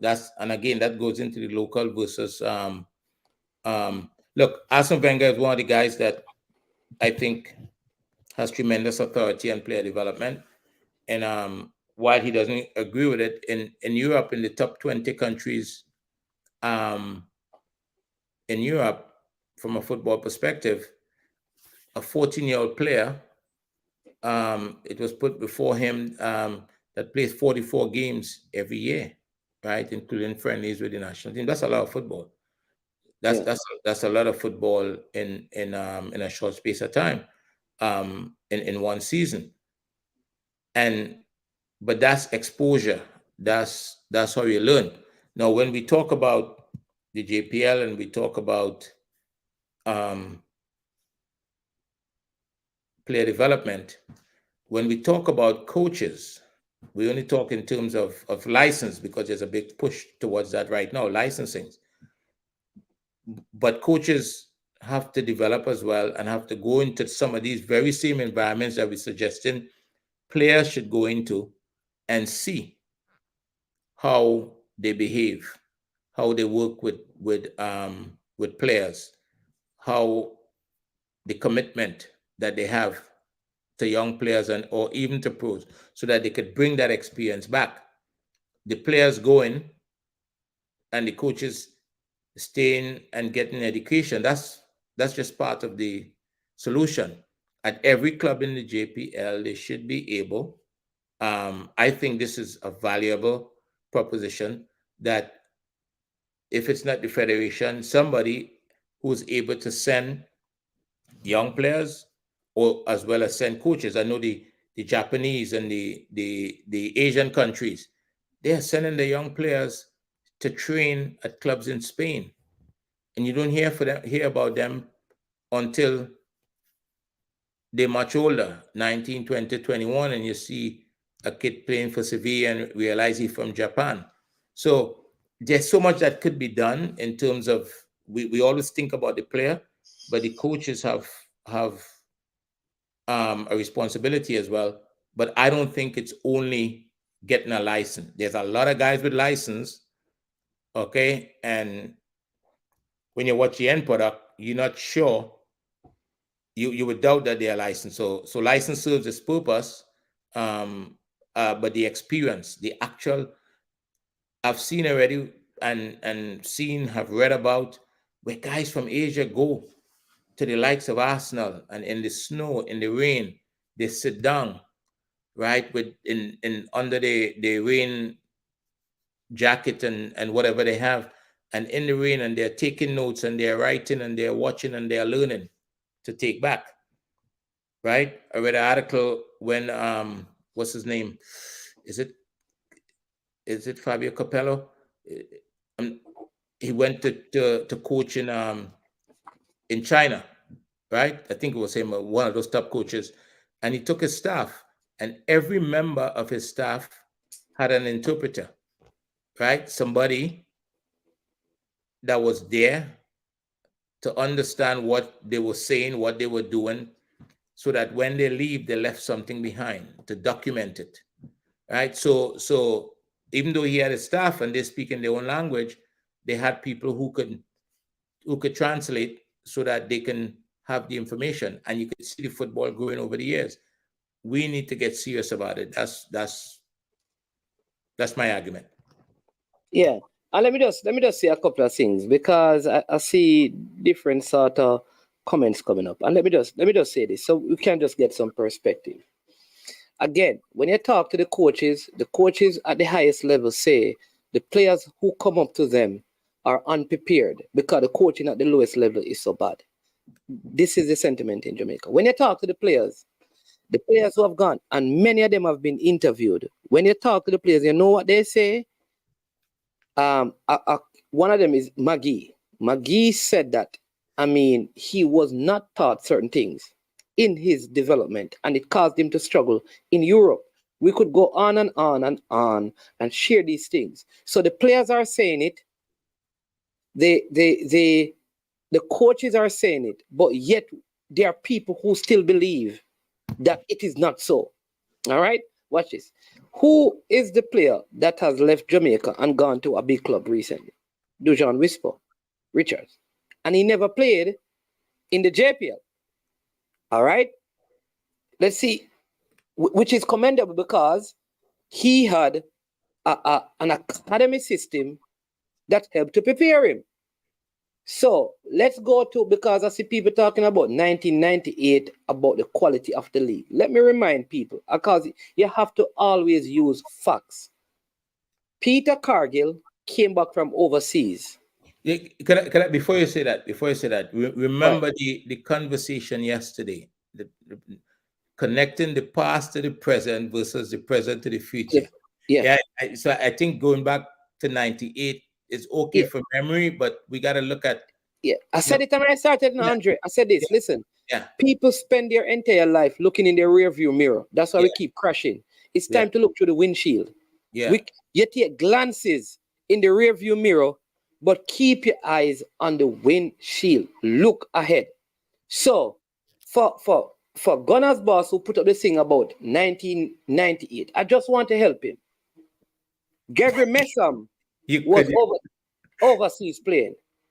All of these guys, the low Boyd, remember Boyd came back from Colorado Foxes. These guys in the 1998 campaign came back to Jamaica. Then you had the Burton, the Simpson, the Hall, all of these, right?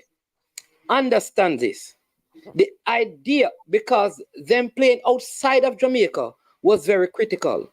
Rene Simoes spoke about it, about the importance of having Paul Young and Freddie Butler, Dean Sewell, who was in college, as a part of the mix of the national team because of the level of professionalism, because they had a better knowledge of the game. People, please remember that. Who is telling me that? Somebody saying not true. That that Anandelo wasn't playing overseas, and Fabian Davis, and Gregory Messam, and Walter Boyd, and Peter Cargill. What are you talking about, Norman Ford? And Paul Hall, and Fitzroy Simpson, and Dean Burton. Those are facts. Go and check it. In fact, one of the biggest things that happened to Walter Boyd, try and remember, he was promised that he was going to be paid the same money. Remember Dean Sewell was in college and coming back. Freddie Butler was playing outside of Jamaica. Paul Hall was playing, not Paul Hall. Paul Young was playing outside of Jamaica. Come on, man.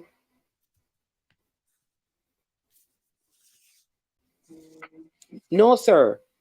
The base was local born. They became local base because they were given an ultimatum. Remember, even Andy Williams to come and live on the camp in Jamaica. Remember that. They had to give up. A lot of them had to give up their, like Walter Boyd, they had to give up Andy Williams. These guys had to give up things to come back and be in Jamaica. They had to come back and be at camp. They were overseas. These are facts. They were local born.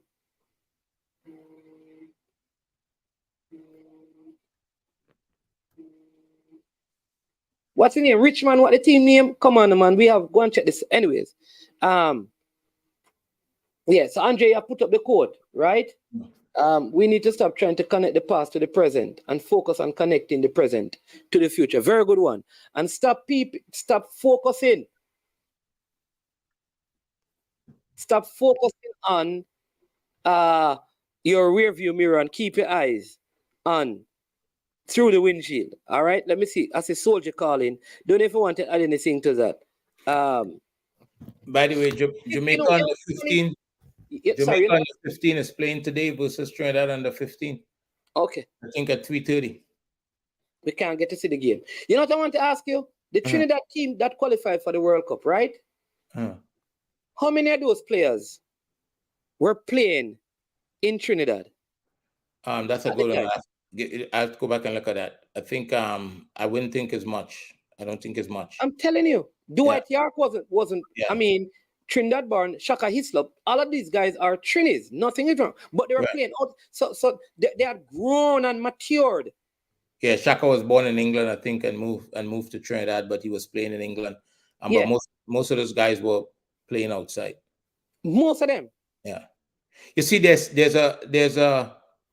something that you cannot explain if people doesn't have the experience. The difference between the environments and what it means and how it affects the mentality of the player. People look at football a lot of times just from a pure ability to score a goal or make a pass and that kind of stuff, but mentality is important as well. And when we look at the Panamas and the US and Mexico, the mentality 9 out of 10 times is different to our players. Okay. Yeah, listen, that Rene Simoes spoke about it. Rene Simoes, one of the things he had to do, go and watch the interview I did with him. He spoke about the aggressive nature of the Jamaican, right? He spoke about the mentality, getting the professionalism in it, and why he had to bring the players from in the States, why he wanted them to be on camp, right? He spoke about those things. They that had the skill, but the tactical knowledge of the game and bringing in others, how important that was. So all our coaches admit that at that level, there's a level of that whole the tactical awareness, the professionalism, these things, the mentality that is needed. Remember, people, one of the issues that we had even after that for some period was many people believe that you could easily get into the heads of the Jamaicans and get them carded, red carded, yellow carded. Many people believe that. In fact, they used to say that as good as the Jamaican and the Haitians are, they are undisciplined in their play and they will pick up cards. Those things had to change, and you had to bring in professional players into the system. The point I am making is this. Listen, we love our domestic players, but in the present construct of our domestic football landscape, we don't have the ability presently to produce the kind of players domestic to compete at the highest level.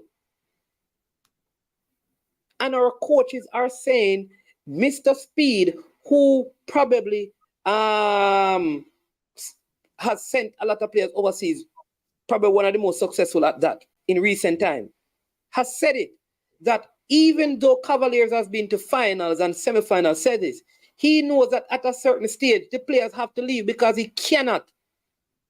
The environment don't allow him to train them beyond or improve them beyond a certain level. They need to leave.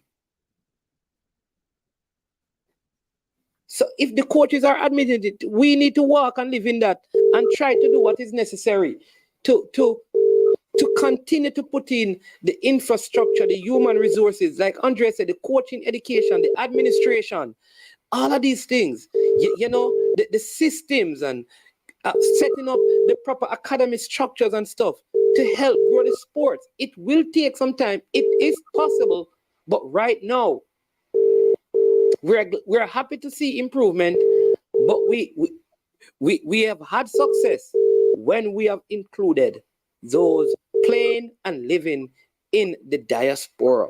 And I don't think that should be stopped anytime soon. We have Solji online. Go ahead, Solji. What says though? Yeah, man. See, and it's up to you, Commander too. So, what may I say? You must remember. Next time. Hold on, Solji. You have to. If you cannot tell me the person's name, you cannot continue. May I challenge you to that? Right. Remind your name, Jenko.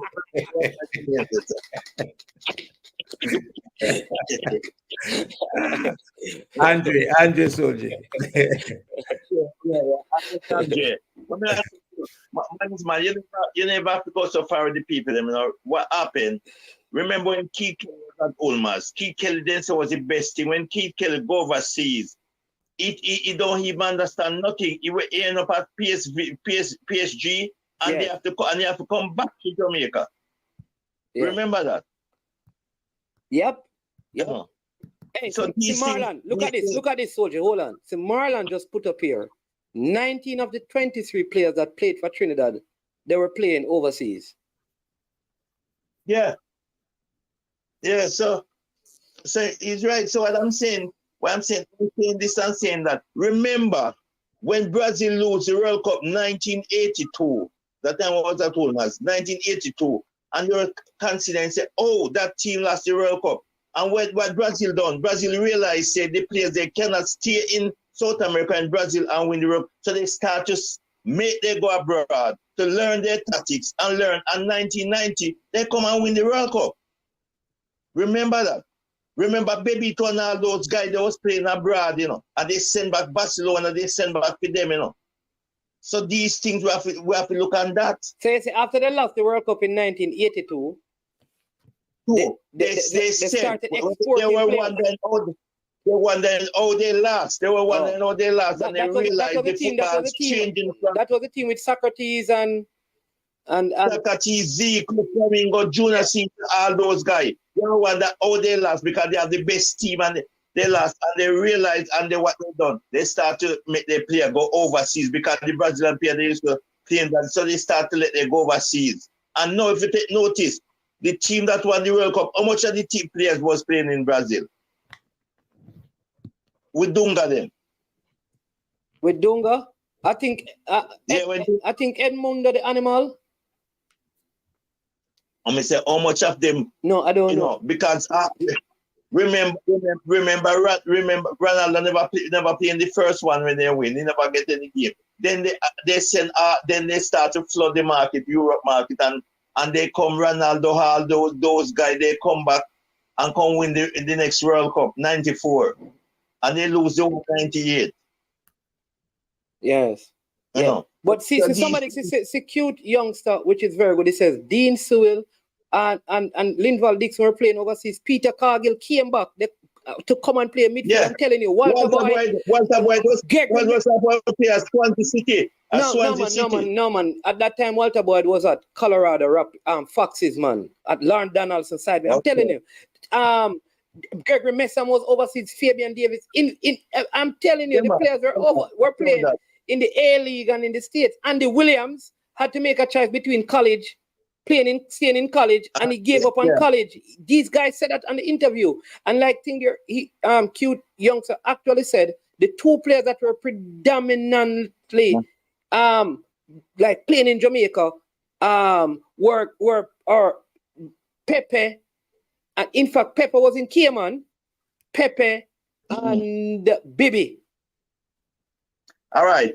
You said something earlier on. Look how good Portugal League is and Belgium League. How much are these players play in those leagues? They play.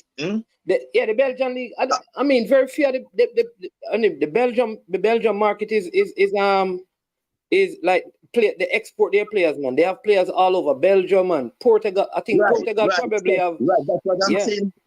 They send the player them abroad and get the exposure for that's the team, the players they can get better.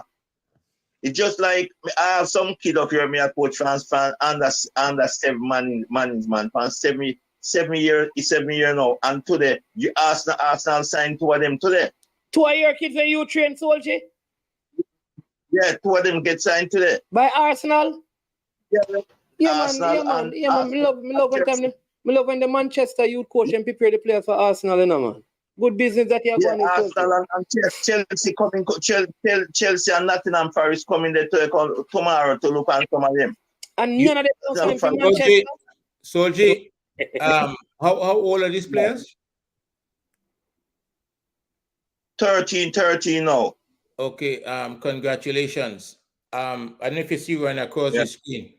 You can Zell Omar Stennett inspiration _o at hotmail.com. I've thought United for them already.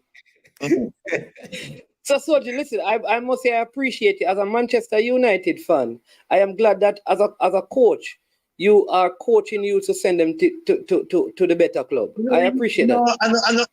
It's not about Manchester United. No, it's betterment for the youth, them, you know. Yeah, no, that's what I'm saying. Because no, what I'm saying to you, Soji, you want the youth to be the best they can be, so you send them to Arsenal. I'm not saying anything wrong. Yeah. Yeah. No, but hey, okay. What I'm saying, you know, no disrespect. Either we want to speak it truth or not. In the English Premier League, Arsenal play the best football in the English Premier League. All right. Arsenal's playing football is equal to playing football in the English Premier League. I'm telling you. So that is why you want the young players them to go to Arsenal. Yeah, because they more get skilled. They are very skilled. They more skilled. So that's all I'm saying. That is why you wouldn't send them to you wouldn't send them to Manchester United. You'd send them to Arsenal because you know the more get better. Don't say that. Don't say that. I would say I would say now Manchester. Yeah. But I see Dwight agreed with him. He says, hold on, Dwight says, Manning, you are correct.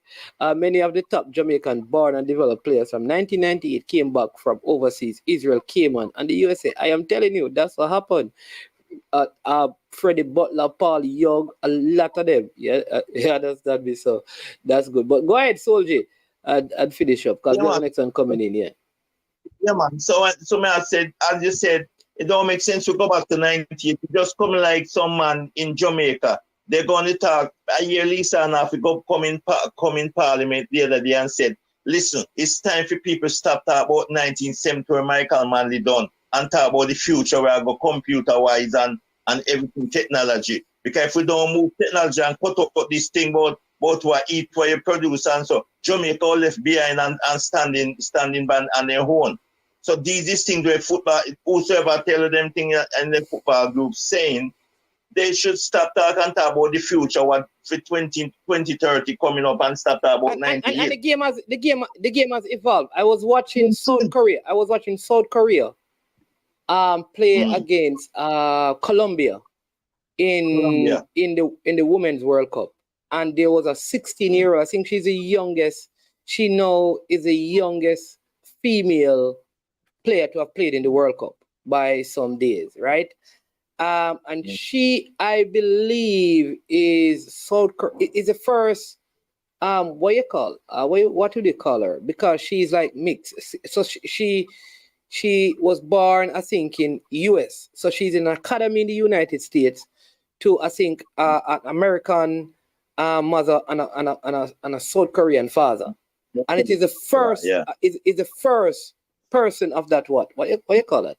Hold on, what you call it, Andre, when a person is not they're not like South Korean, but they are South Korean but not. Call them a different name.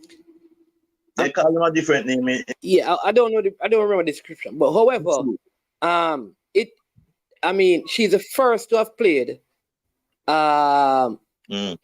first to represent South Korea, having like American and South Korean parents first, right? The point I'm trying to make is that right across the world,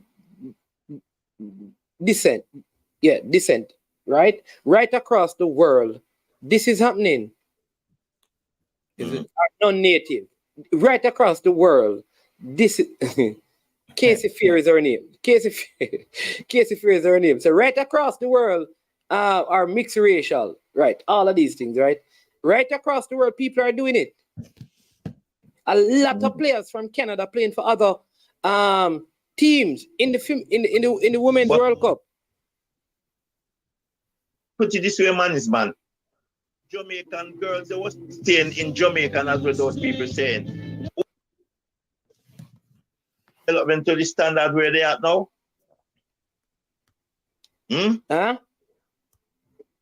if Bonisha and those girls, Jody Brown and all those girls was in Jamaica and to playing football, you think, and we don't have none of these girls mixed with them, you think Jamaica would reach any World Cup? Remember when we was using pure, remember when we was back in the days, if they go back and Jamaica played the first match, it's 10-1 Jamaica get from America, you know. And Canada beat us 4, you know. Yeah. Remember, you know. And the keeper, they get us, Jamaican keeper at that time, they get a scholarship to America. So what I'm saying, if we stop looking back and looking forward, because the players, the coaching level in Jamaica, when they come abroad and the man tell a certain thing to do, they don't even know what to do. So these things, that's why so much of them feel when they come to Europe. When they come and people say, oh, they're good. When they come up, you see, 2 months back, they're back in Jamaica. Yep. All right. So yeah. Yeah, man. All right, so you're going to take a next one because we have person that try to cut off your comment, cut it off. Respect as usual. I will tell you I go tomorrow with them, with those 30 tomorrow. Their parents get anything contract for them. Yeah, man. Go and send them to Arsenal, man. You're doing a good job. Go and developing them, send them to Arsenal, man. Doing a good job. Appreciate it. All right, Andre. Yeah, man. All right. All right, boss. Yeah. Yeah, some people that it is. But Andre, what do you have to say? I mean, do you agree with this idea that we it don't matter where the players are playing, if they are the best quality and they want to play, they should be allowed to play. And if that is 11 person who maybe they were born in the States, but they have Trinidadian parents, they should play for Trinidad. If that's who they want to play. Because I kind of find it that because a lot of you know what is funny? They don't have the same sentiment for female football because they know that they don't pay attention to it.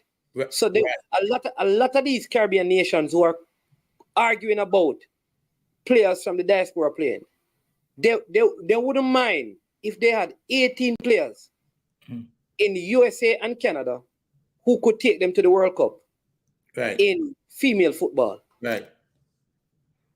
But on the men's side, they see it different. Look, my experience has been, and it's something that I embrace, is if you want to have success, you have to pick the best players that's available to you.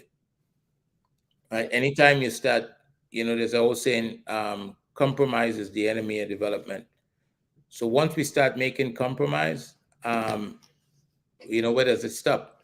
If you have 4 or 5 players in your team that is not the best players in that position, but they're there because of compromises that you are making, then it's difficult to have success. So as a country, what is the objective? The objective is to qualify for major tournaments and try to win major tournaments. Because there's especially in a senior national team, we always talk about resources. We always talk about resources and we don't have enough money for this. But it's out there. It's a fact that a successful national team can fund the entire pyramid of football in terms of development. So you want to have a national team that is that's being successful. Now, on the other end of it, you want to also create hope and create a pathway for the players on the island. So what does that mean? That means that we have to start early at the grassroots level. We have to give them the tools, the ability that when they turn to 17 and 18 years old, just like it's happening with Dujan Whisper, that they could go into another environment and continue development. But what is his development has been like? He's been working in Jamaica as a player, developing.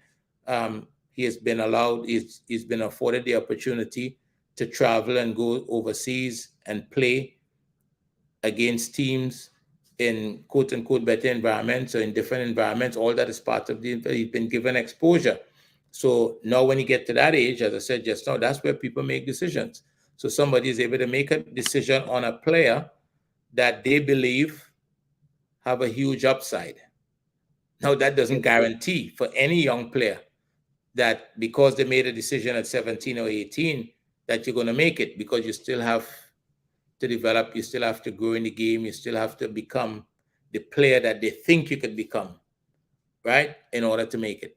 So there's a lot of work to do on the island, because he would now, let's just pray that he makes it, he becomes successful. He's going to be a player that was born in Jamaica, that was developed in Jamaica up until age 17 or 18, and now able to go outside and continue his development at a higher level, that nobody in Jamaica should have a problem if he's called back into the national team. Yeah, exactly. You know, every time I think about this, I like to think, let use a Jamaican example. So you have basketball, that female player, you have netball, right? You know that I don't think if someone is in the United States who can play netball, a female, they're going to try and make the Jamaican netball team. Because the level that this team plays at is so high. It's hard. Right. Number 3, number 4 round. Right?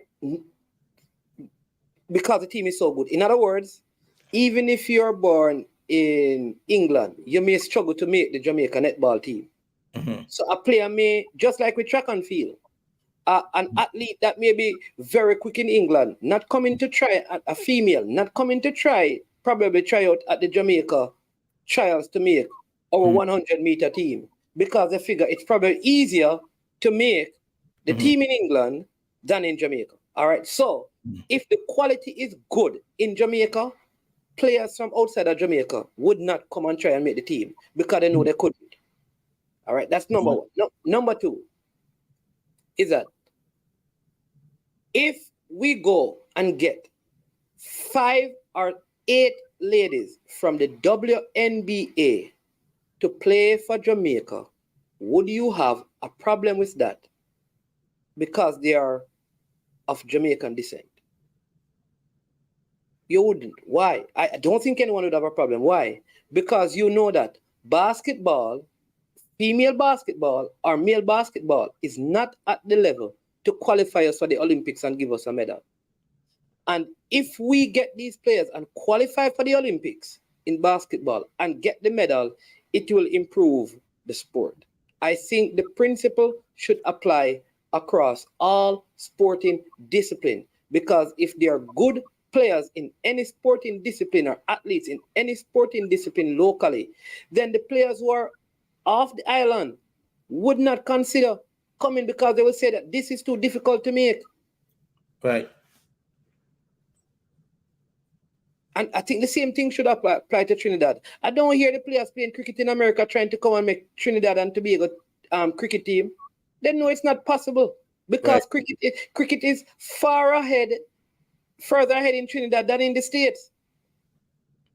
But it's getting there. They're working on it. Trust me. Yeah. I think people just have to look at it from a realistic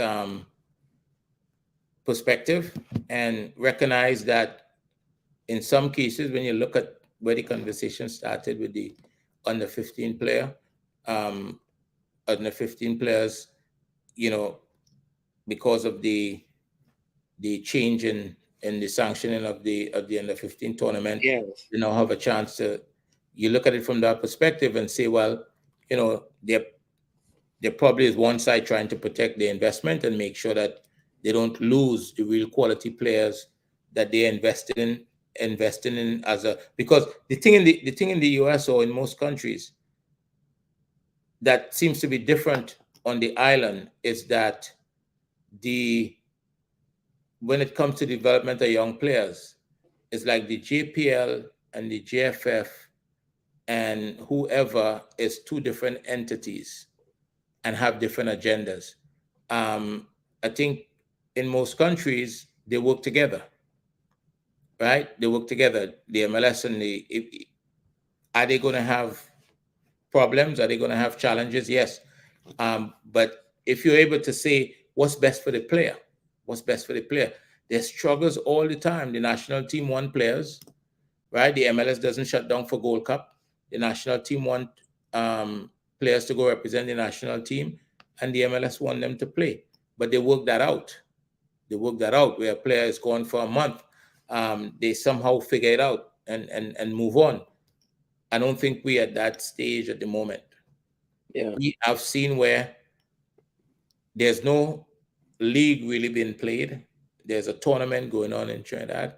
The national team is trying to prepare because there's lots of players doesn't have a club and they're training, and the national team is training, and they won't release the players, right? There's no cooperation in that regard. I've seen that in the past. So we have some work to do, and I don't think we should pass it off as anybody else's responsibility. I think we'll get respect and people will be willing to work with us. You know, sports tourism is something that I wanted to discuss yesterday with Brian, and we didn't get to that. But, you know, you look at Jamaica, and from a tourism perspective, has so much to offer, right? So in the off season, Spain has an off season.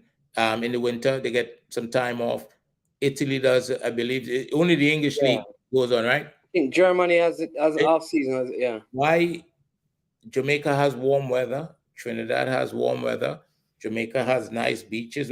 Why aren't those teams not coming to the Caribbean for a week or so? Where are they going to train? Yeah, well, this is what I'm saying. That's what I'm saying, right? Yeah.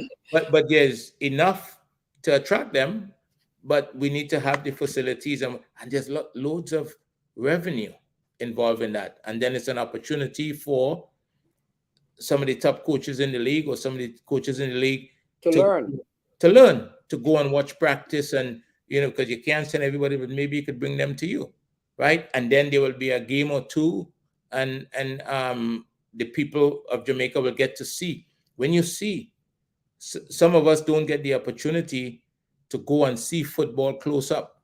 When you see these players close up, you'd be able to tell the difference between the local player. Look how many clubs. That's a good point. Look how many Premier League clubs are presently playing in the US. And pre-season, and you are just European clubs in general, Italian clubs, Spanish clubs, English clubs, lower tier, even championship clubs did their pre-season there. And to watch, let me tell you something. To watch a Jesus or a Neymar or a Messi or one of these guys in practice is different to watching them in a competitive match. It's different. They do some things in practice that we never get to see in the match, because the match is the real business in practice here. So I think that would be a great opportunity for the public. We just had Chelsea in my area here, the same facility that I was trained on. Chelsea, listen to this, just trained both Chelsea and what's the club that everybody's going crazy about? They played each other in my area, but they both practice, and they charge anywhere between $15 and $50 for people to come in and watch in a small stadium that holds about 15,000 people. And I understand it was packed. Revenue. You understand what I'm saying? So we've got to start. We have a lot of work to do, and I don't think we should be suggesting that somebody is responsible for doing that work for us. And I think if we are producing players,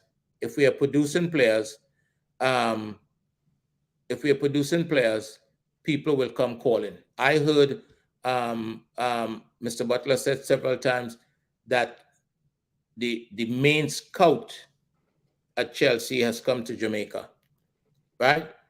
That's huge. And when that is happening, that should be able to be exposed to more, or others should be able to do that. Yeah. Others should be able to do that. So yeah, I see Jane saying everybody is here is in Atlanta today. What was that? He says everybody, suspect, he's saying all the clubs are in Atlanta. Some of them are. Yeah. Let me ask you, why is the under 15 game, like, who is going to be scouting them? Like, it's friendly. Why is it behind closed doors? In Trinidad? Yes. Yeah, that's a very good question. What? I'll tell you my opinion offline. The Football Association don't have a YouTube channel. They don't have like a military goon or somebody that can just do. We have work to do. We have a lot of work to do, and we cannot leave it to anybody else. I don't think under 15 game needs to be behind any closed doors and no cameras and things like. What is the sense? This is under 15. Which other country coming to scout to see how your team play? Why would you be hiding that? It don't make any sense to me. It cannot be for football reasons. It cannot be for football reasons at the end of the day. Nobody's. He says Newcastle versus Chelsea and Brentford versus Brighton tomorrow. Yeah. That's in Atlanta. Yeah, I know Newcastle was in Atlanta. Yeah, that's true. I think the sports tourism is something that we need to look at. You know, I cannot understand like the kind of support that Caribbean team give to Premier League clubs.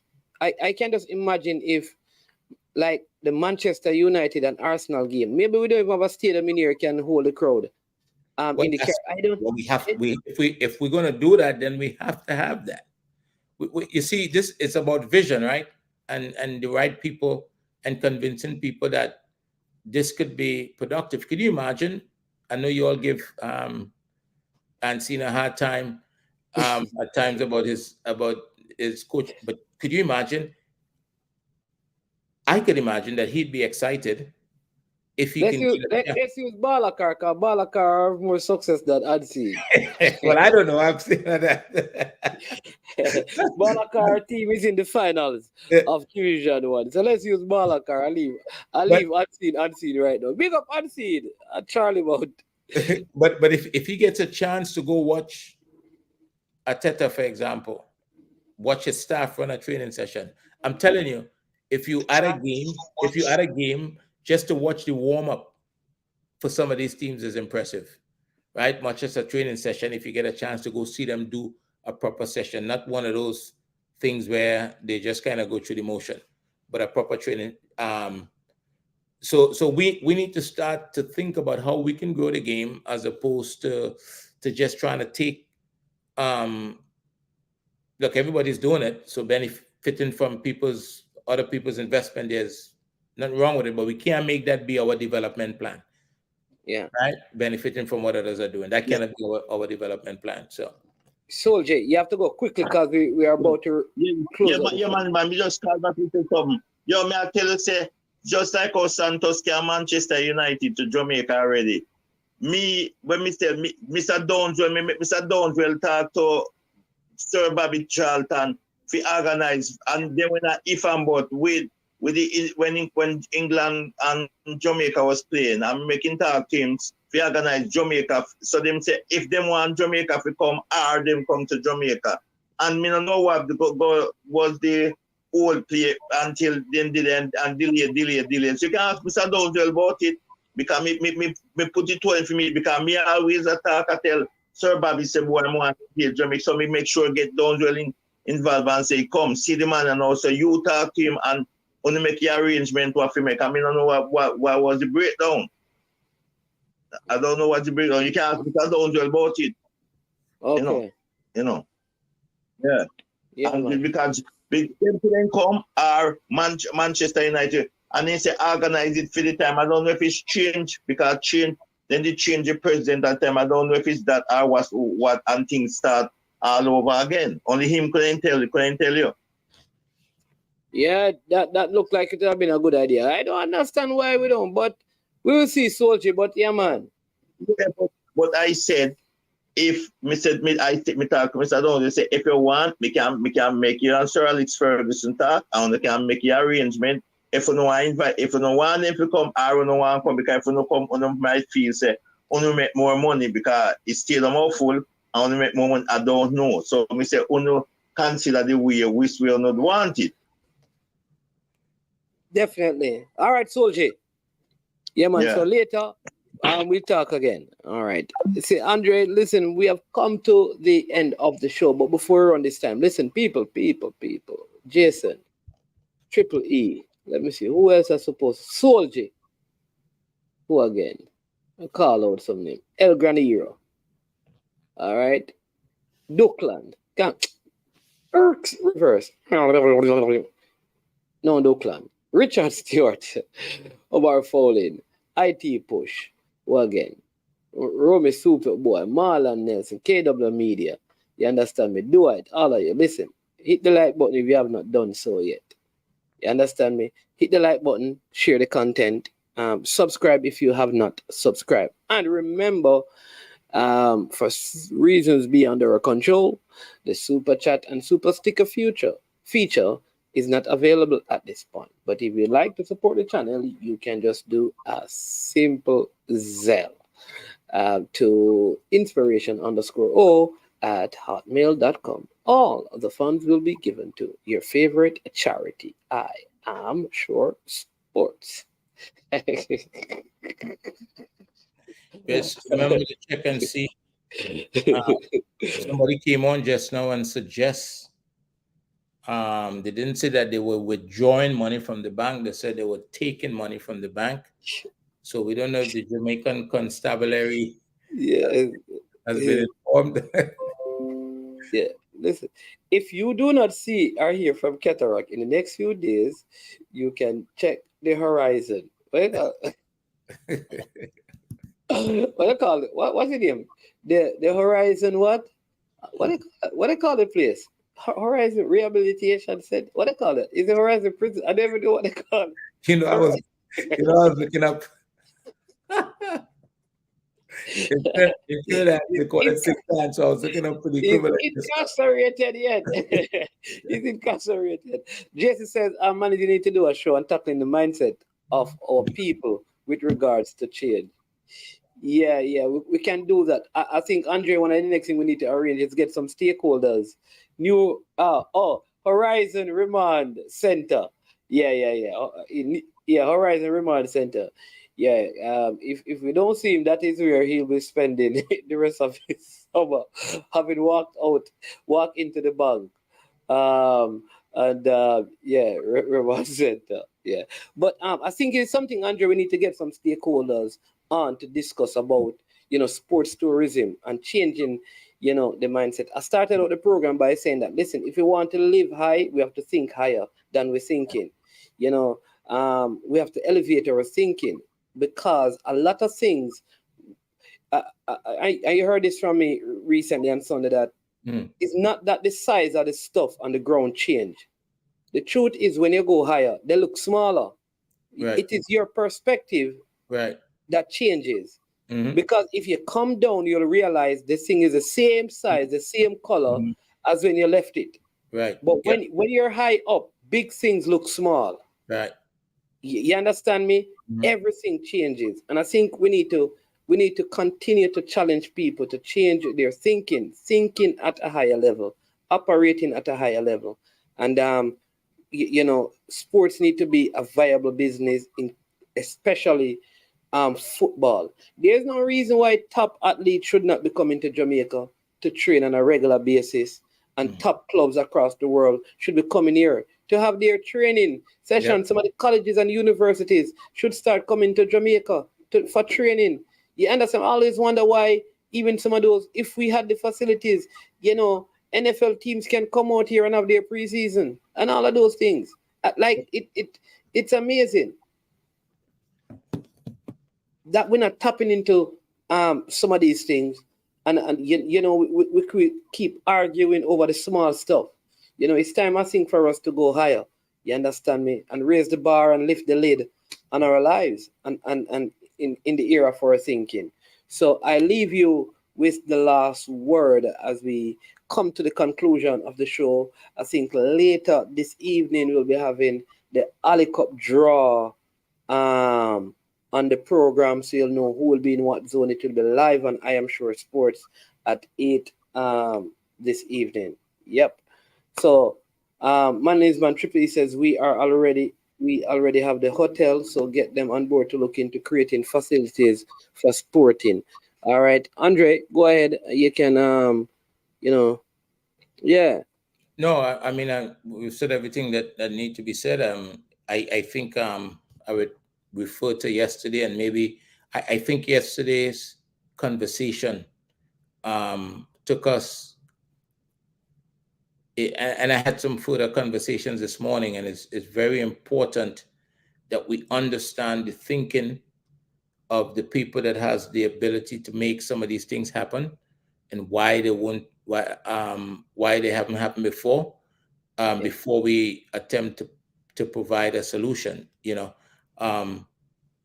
This is huge. Jamaica is just, a couple hours away from Miami, if that long, and maybe an hour longer, hour and a half longer to Trinidad, and we have the weather, we have the ability, is whether or not we have the ambition. All right, ambition is huge to make these things happen, and they should be happening, because here, if you want to build a facility, the way a facility gets built here, and it was alluded to yesterday, is from taxes and hotels, hotel taxes and restaurant taxes and that kind of stuff.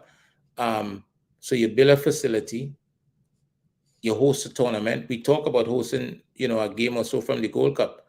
Why isn't there a youth tournament in the Caribbean, in Jamaica, in Trinidad, involving teams from America, from Europe? You have people in Jamaica who have connection to clubs in Europe, from the Caribbean, a youth tournament, just like you have the Dallas Cup here.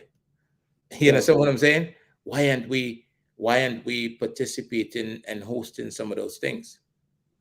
I think we should be. So, but again, it takes vision and leadership and investment into the facilities to make sure when people come. Somebody mentioned just now that Jamaica has the hotel industry already. So, how much does it really take?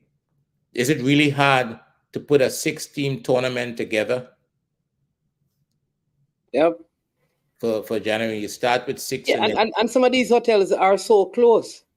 The truth is they are close to each other, so maybe they can do partnership and build a facility together.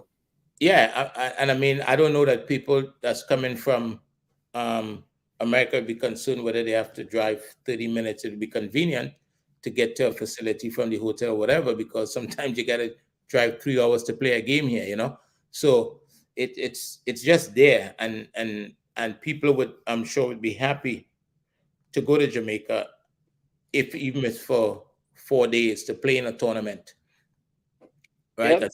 A certain age group, 2 games a day, and so there's plenty of work to do, but we've got to do it in the Caribbean. We have to do it. We can't sit back and think that we can always benefit from the work of just imagine with me, right? Jamaica when we qualify for the 2026 World Cup, right? Mm-hmm. That we should have a kind of quality facility. Please don't. Cataract is this thing is contagious. Just imagine. I would like you to imagine Jamaica and Trinidad qualify for the 2026 World Cup. Imagine Jamaica and Trinidad qualifying for the 2026 World Cup, right? Imagine with me that we have a facility built in Jamaica where at least our team can camp here for the World Cup. Yeah.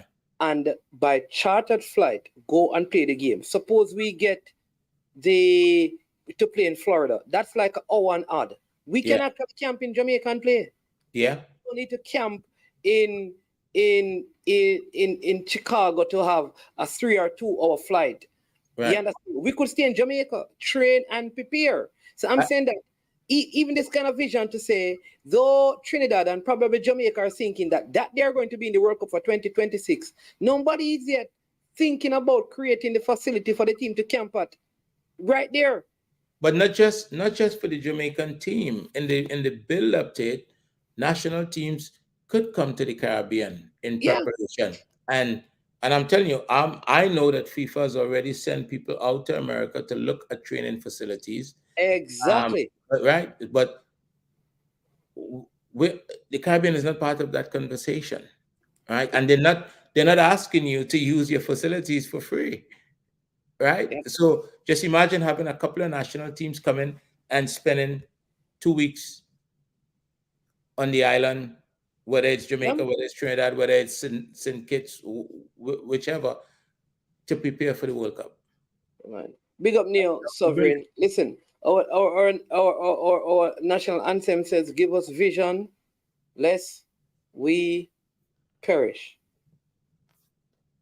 You understand me? Give us vision, lest we perish. I pray, and that is the hope and the prayer that our leaders will get vision. But listen, join us again later, Neo. Always good to have you, man. Join us again later at around 8 when we speak to the Ali Cup group as they do their live draw here. Yeah. What having 3 first? Okay.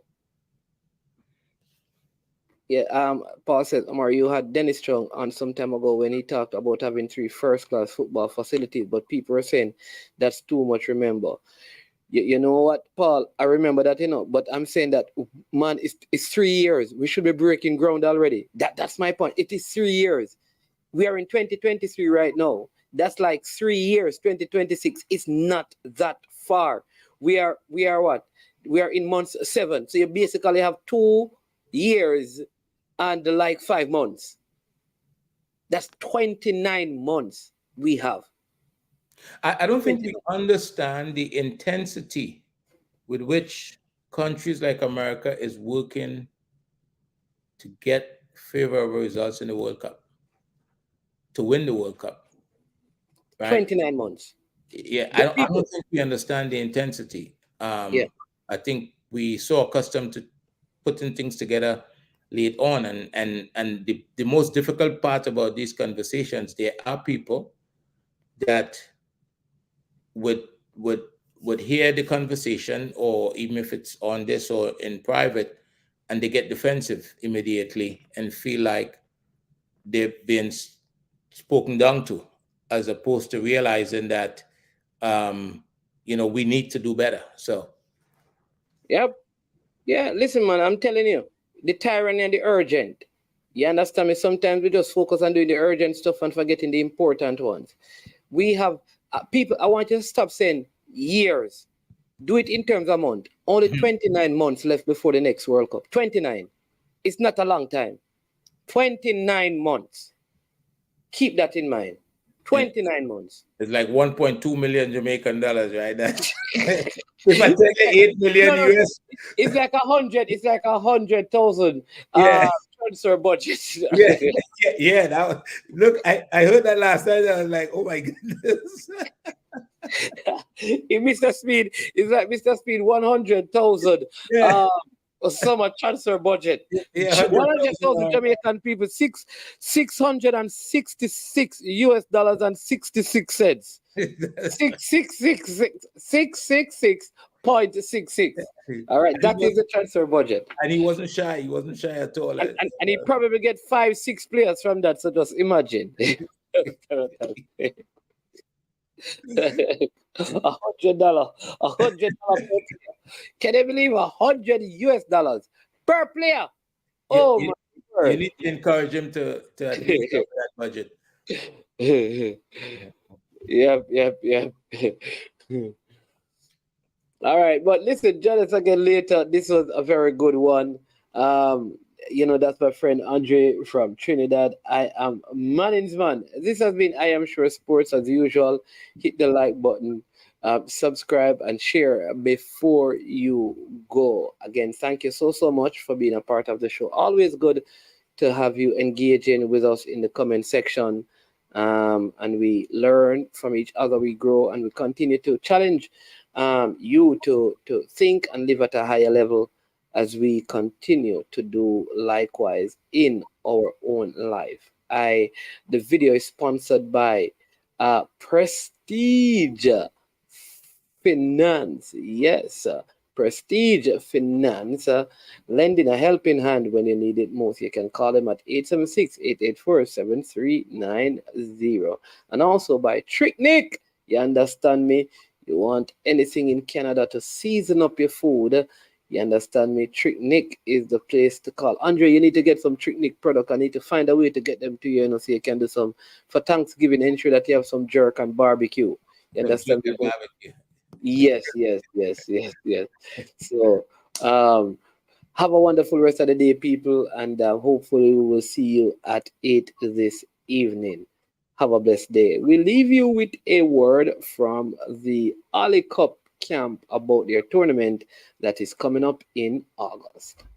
You better prepare yourself for the big time so you can tell the kids about it. Yo, this is Delirang. So remember, Green and Yellow Organization presents the annual Ali Cup Junior Football Tournament. It's an invitational thing, so you know it loud. August 10, 11, and 12. You see, August 10th are oversteps. August 11, Jamaica College, and August 12, Excelsior Ground. So that when you're loud, it's proud, because we're going to bust the crowd and the cloud. Never shout out to Sambo, shout out to Chris Bailey, shout out to Scholar. Remember, the sponsors are there. Babsy Grange, True Juice, Western Sports, Sportsmax, and Sam Isaacs and Son. Delly Rankin say that when a big Ali Cup Junior Invitational Football Tournament, August 10th, 11, and 12.